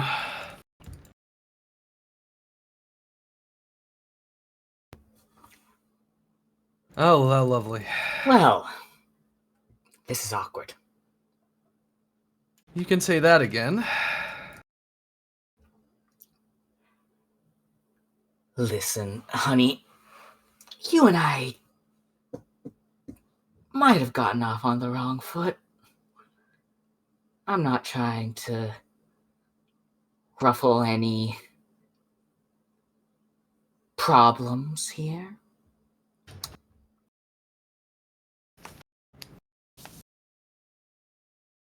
But Are you really that petty that you would blow up a whole ship just so that I wouldn't get salvaged on it? Like, come on. I thought we were more reasonable than that. there were bigger things at play than salvage on board that ship. Oh. Well, that's interesting. Color me intrigued. I'm sure you won't tell, security protocols and all, but I do like to know these things. But I just want to make sure there's no hard feelings between us, is there? Only because I don't have a means to arrest you. You see her smile. And with any luck, we will continue to do so. Yes. But, listen. Like I said, we got off on the wrong foot, and you want to arrest me. I think you owe me for the lives of a lot of my people. Well, 4 of my people, to be precise. And, well, let's let bygones be bygones. I'm sure we'll be seeing each other around one of these days. I mean, it's a small galaxy when you have friends. Hopefully not too soon. I hope not too. I have to explain to some families why their sons aren't going to be returning to them. Well, considering the security staff that also came back with a hole in him, let's just say that the conversations could have been mutual. Fair. I think we can agree to disagree on that. Anyways, be seeing ya. She blows you a kiss, and Of course. the communication shuts off.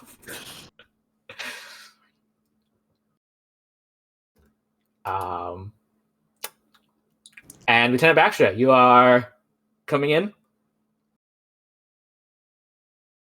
Yes. Chime comes at your door. Doo-doo. Not even 5 minutes. Come in. Nope. No rest for the weary. I walk in. Permission to add on to your headache, Captain. Permission granted, Lieutenant. Thank you. So, I was trying to converse with our prisoner, and I could not tell how much information would be too much information. So, I was merely going to say, because of how things were connected, it's a long thing, but I was merely saying that we were contacted by an entity. I was not going to name the entity. I don't actually think I'm allowed to name the entity, Federation laws aside, my laws aside. And I was going to tell him that we were told we were supposed to leave early. And the reason why I was going to do this was hopefully gain some more information on the situation that's going on, because don't you find it kind of odd that pirates, Starfleet, and Gorn are all looking for the same thing at the same time we were told we're supposed to leave early or something bad will happen? I suppose that is a fair point. Though I'm guessing from my recent conversation with said pirate, she'd just speak of the devil because she had called right before you showed up. Called quotation marks. Did you tell her about the prisoner? No. Oh. That's good. Did you tell her about the pirate prisoner? Also no. That could be useful. She seems rather petty. She thinks I blew up the ship was destroyed because I didn't want her to have salvage.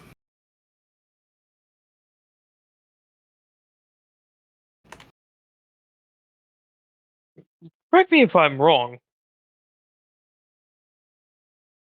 Do they really get that pissed off about trash, Orion? I thought they were more big picture type people. I'm not sure. However, hopefully we don't run into her again. The GM will remember this. The GM will remember this. Foreshadowing.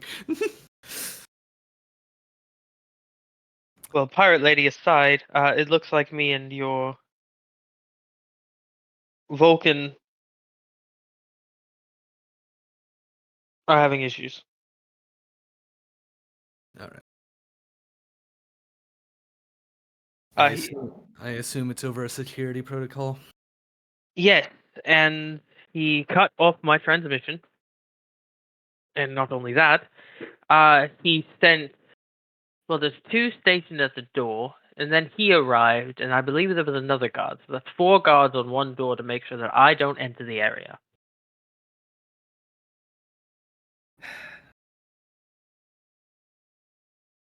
All right.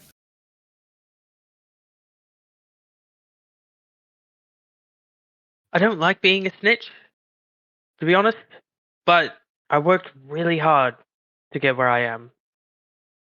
Been through a lot. Just want to be trusted. All right.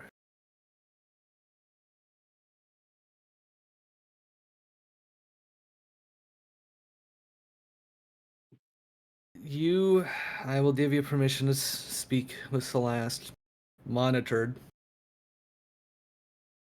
due to the fact that she is not Starfleet personnel.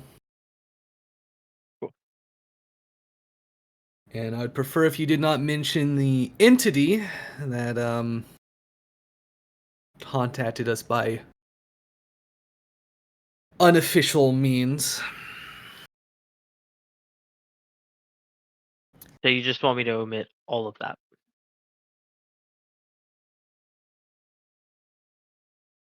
What topic do you exactly want to talk to her about? I need her help filling in these connections, these lines, so to speak. They're all connected, but I don't have any information on the pirate connection, and I don't have any information on the Gorn connection, and we both know I'm not going to get any damn information on the Starfleet connection. So I'm hoping at least if I get one, I might be able to piece the others together, like a jigsaw puzzle.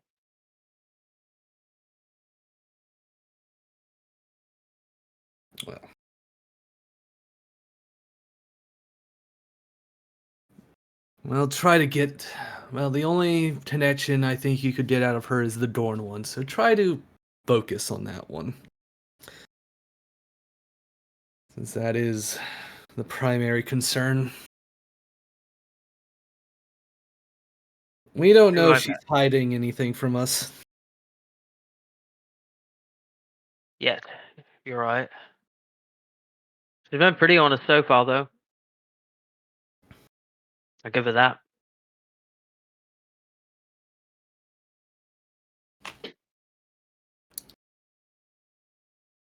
The Dorn have a history of being more action first, talking later, so do be careful. I'm kind of the same way myself. I'll do my best.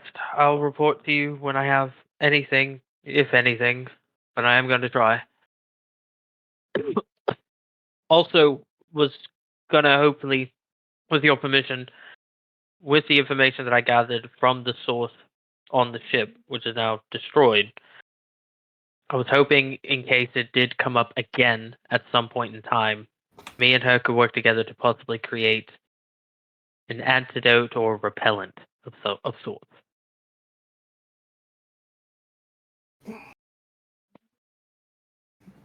If that is something you wish to work on, I will not stop you. Thank you, Captain. I believe that's everything.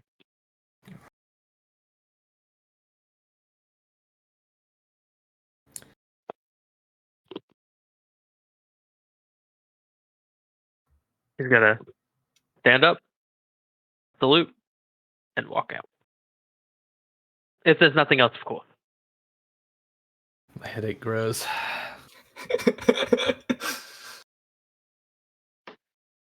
If only replicators didn't only produce synthahol. Yeah.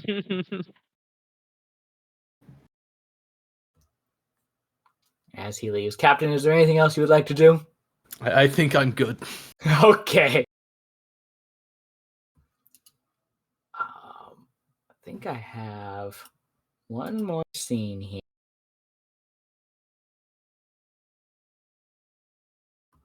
Before we wrap things up, Lieutenant Commander Sakal, this has been an interesting time for you. There's been many things going on.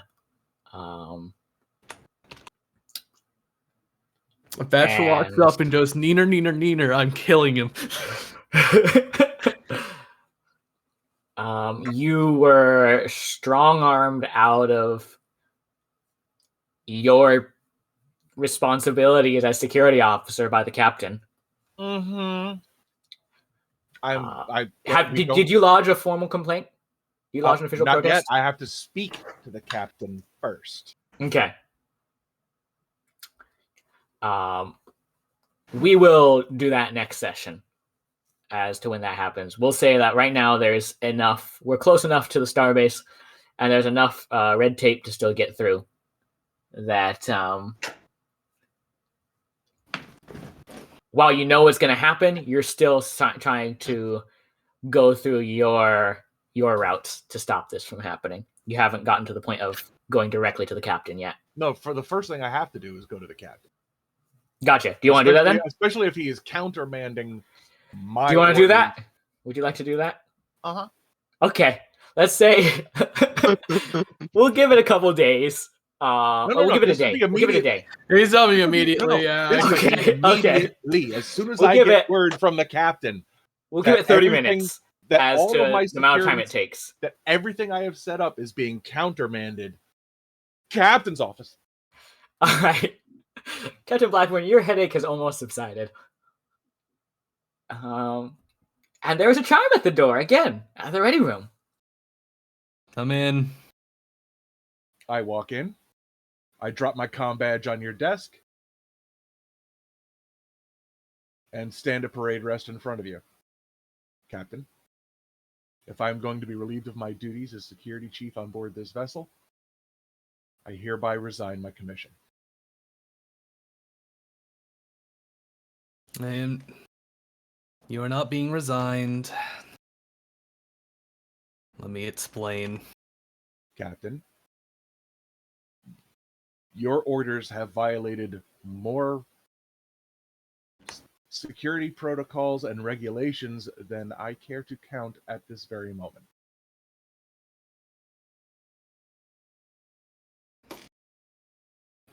Security situation with the prisoner was set up following all regulations, protocols, rules, and laws that can be applied to it. You are hindering my ability to function on board this vessel by countermanding my lawfully given orders. I understand, Lieutenant Commander.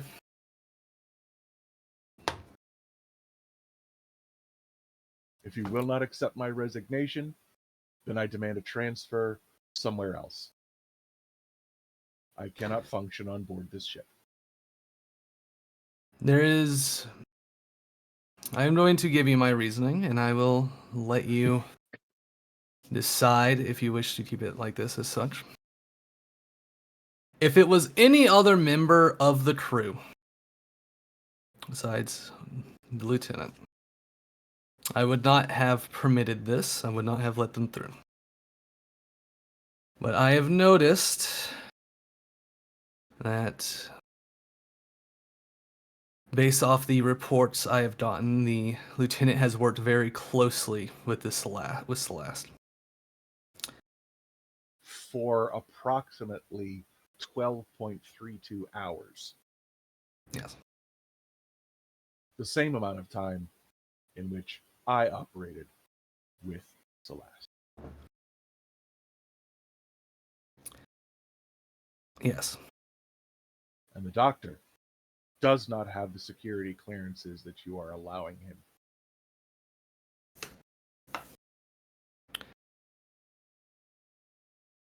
But he seems to have built more of a rapport. And the reason why is I want to see if he can get extra information out of Celeste.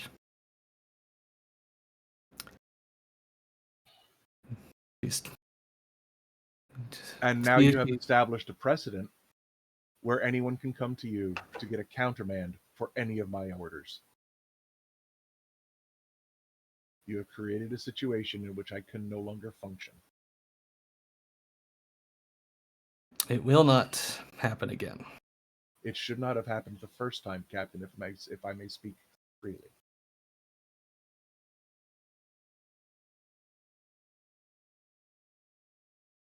Precedent. It is a precedent that makes my job impossible to perform.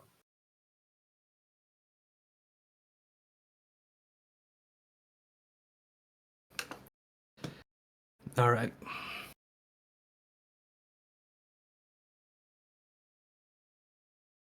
I will give. We need the information from her. I understand that I have overstepped your authorities.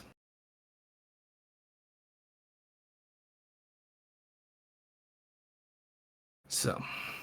This whole time, too, Sakul is just staring straight ahead. Like he is not looking you in the face, not making eye contact, nothing. Complete and total flat affect.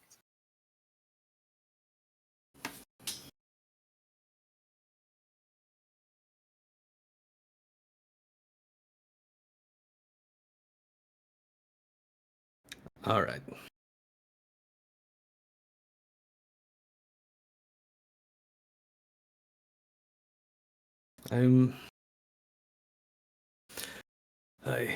I will give you full authority to set the meeting, set the conditions, set everything we need. Let's see what we can get out of that door.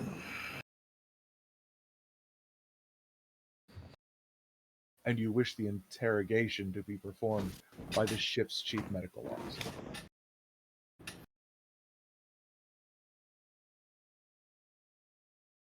Do I understand that correctly? Yes. But only as so far as she is willing to cooperate.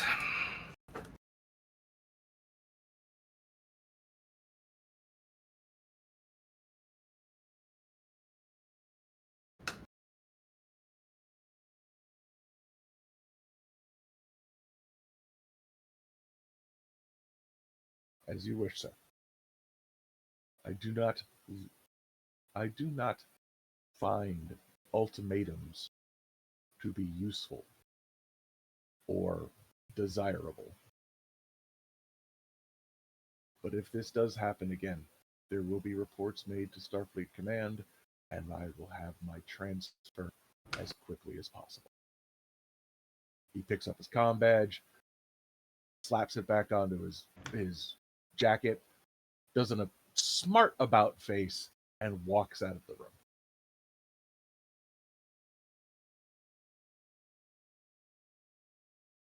And not once, like I said, did he make eye contact with you.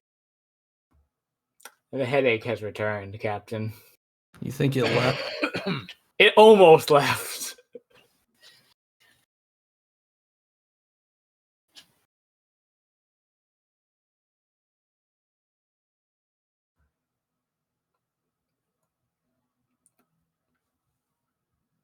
Right about that time, as you're heading back to your duties, Sakul, you get a communications. Lieutenant Commander? Who's it from? It's from the active communications officer. Sakul, go. Looks like your requests for a meeting finally went through with Intelligence Historical Archives. I'll take it on the secure channel in the security office. Very good.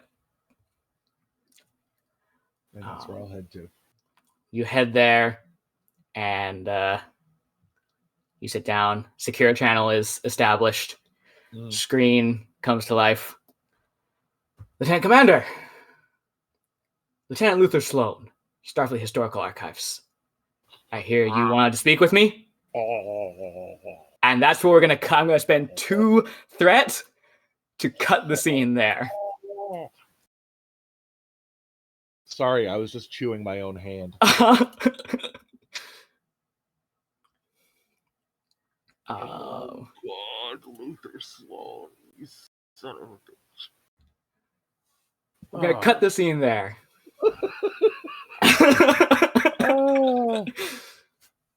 And Fuck it.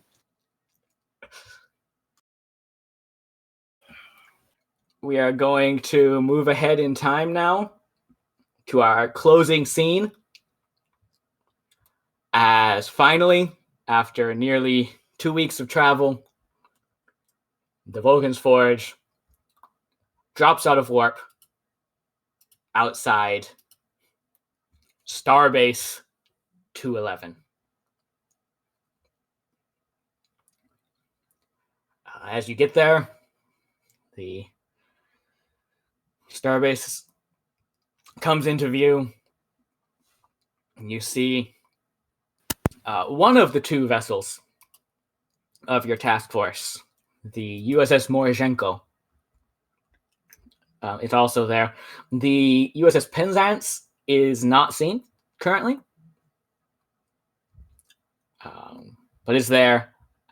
Also there, to your surprise, is a Klingon warship.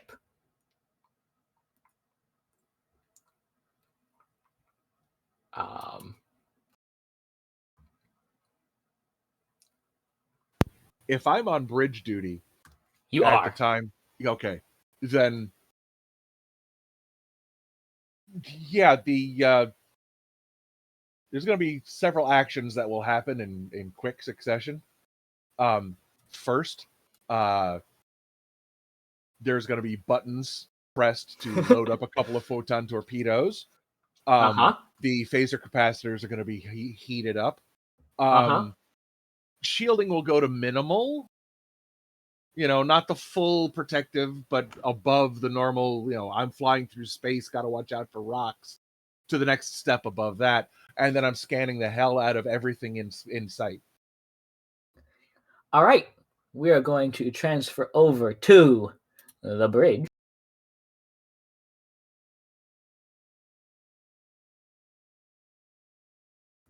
And let me just make everybody visible here.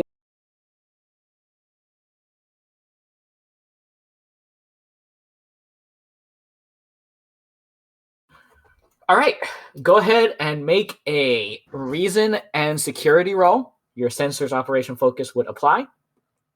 And this will be assisted by the ship's sensors plus security.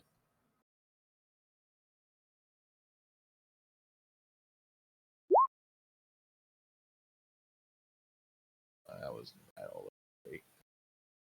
and the ship's what? Sensors and security. And security. Now remember, while it's rolling 2 dice, we're going to accept the first roll, the first of the 2 dice, as the. All right. It was a difficulty 0 task. The Klingon warship, the IK, is registered as the IKS Vigro.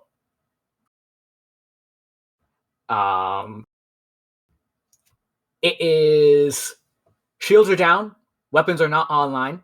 Well, as not online as a Klingon warship weapons are. It's still more powered than your minimal power weapons would be, but you would know with your security experience. This is the Klingon version of friendly. Oh, good point. Sean, you also have, there was something weird that happened with your roll. Is your reason and security, what's your reason and security? 15. Okay, so that's actually 2 successes. Well, yeah, that's what I thought. Even though it just says 1. Well, 1 No. from... You rolled a 13 and an 8. Oh, I did. Yeah. So it's a total of 3 successes. So that's 3 momentum. We're at max momentum, boys. Max momentum. Yeah,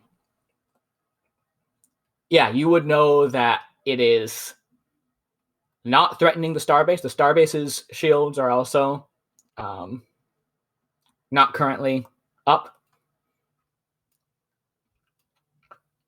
And anything else you want to know through momentum spins? Well, if the Klingon ship isn't. When I said scan everybody, I meant even the Starbase Oh, yeah. and the other ship. Starbase Just seems to be checking their weapon status, shield Yep. status. Yeah, Starbase is not threatening. It is not threatening. Shields are not up. Weapons are not online. Same as the Morzhenko. All right. Then I will Everyone relax seems my. friendly. I will relax my sphincter, and And also, you do detect a couple of Klingon laugh signs aboard the station. and no weapons fire. Correct. All right. So I will. Obviously, that's Vulcan. That's beep beep beep beep beep beep beep beep. And then I'll go. Captain, there is a Klingon vessel, the IKV Morchenko, moored off station. Klingon vessel? Yes. I Put it see. up on screen. Put it up on screen. And for me, when I put it up on screen, it's going to be a tactical view. Yes. So that one. As we return, the IKS Vigro. Vigro. Sorry, I'm Vigro. mispronounced. Roughly translates to cat. Some kind of felinoid predator known to Klingon space.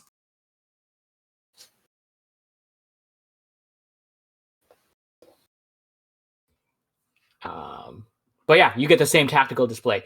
Currently, actually, let me do this.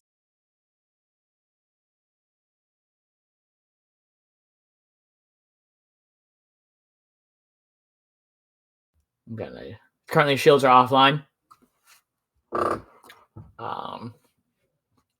Not threatening. But maintaining station off the But maintaining the station. Starbase. Yes. Okay. Yeah. So again, the tactical view pops up, all the requisite data, shield status, engine status, blah, blah, blah, blah.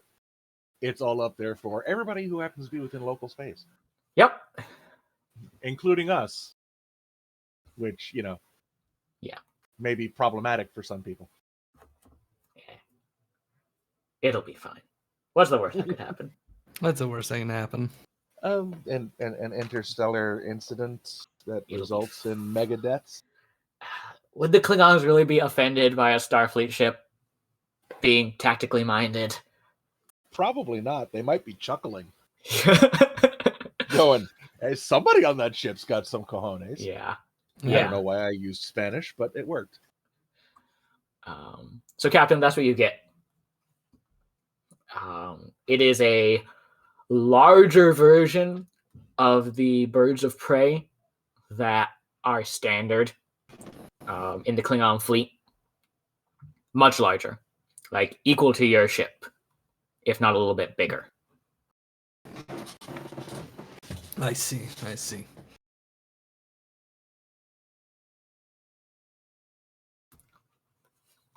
They're not like in a hostile positioning. They're Nope. just knocked. Just in standard orbiting pattern around the station. They're not docked, but neither is the Morzhenko. Alright. They're simply maintaining station. Yep. Let's see.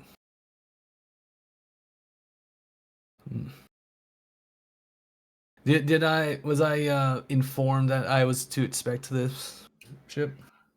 If I remember correctly. I believe you did know that there was going to be a Klingon advisor. I don't know if you were expecting a whole Klingon warship to be here. Yeah, alright. But that's up to, how Blackburn would interpret, hey, there's going to be a Klingon advisor here. I'm sure they would have loved to show off. All right. So while maybe the type of ship is surprising, you might have been expecting one of the more common cruisers, Katinga class. They're aging, but still competent.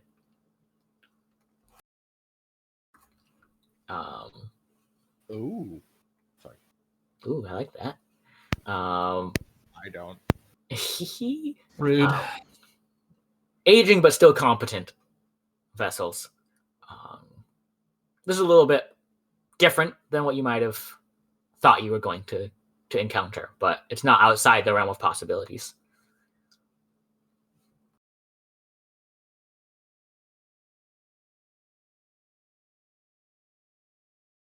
Hail the hail Starbase 211 to see what they can relay to us about the Klingon vessel. An information request. Do you want it on screen, Captain? I think audio will be fine. Thank you. Beep, beep, beep, beep. Starbase 211 to Vulcan's Forge, we read you loud and clear. Captain. We're here for our docking permissions, and we're also curious about the Klingon vessel. Docking permissions are granted. Welcome to Starbase 211. And as for the Klingon vessel, no need to lock phasers on. They are here to assist in whatever ways they can. They've sent a military advisor to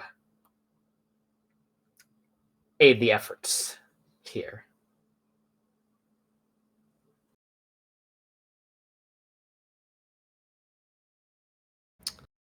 I see.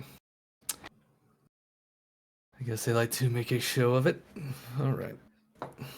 Hey, you know the Klingons, sir. They don't do anything small.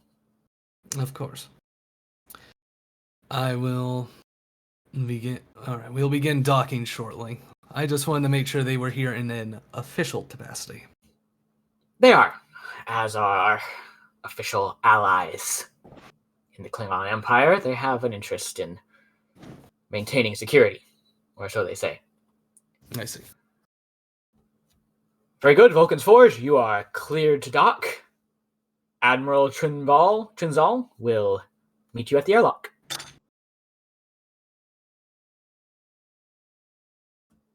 Starbase 211 out. Close hailing frequency. And as you close the hailing frequencies and prepare to dock aboard Starbase 211, I think that is where we will call tonight's session. Thank you, everybody, for watching this episode of Star Trek Adventures Partisan's Edge.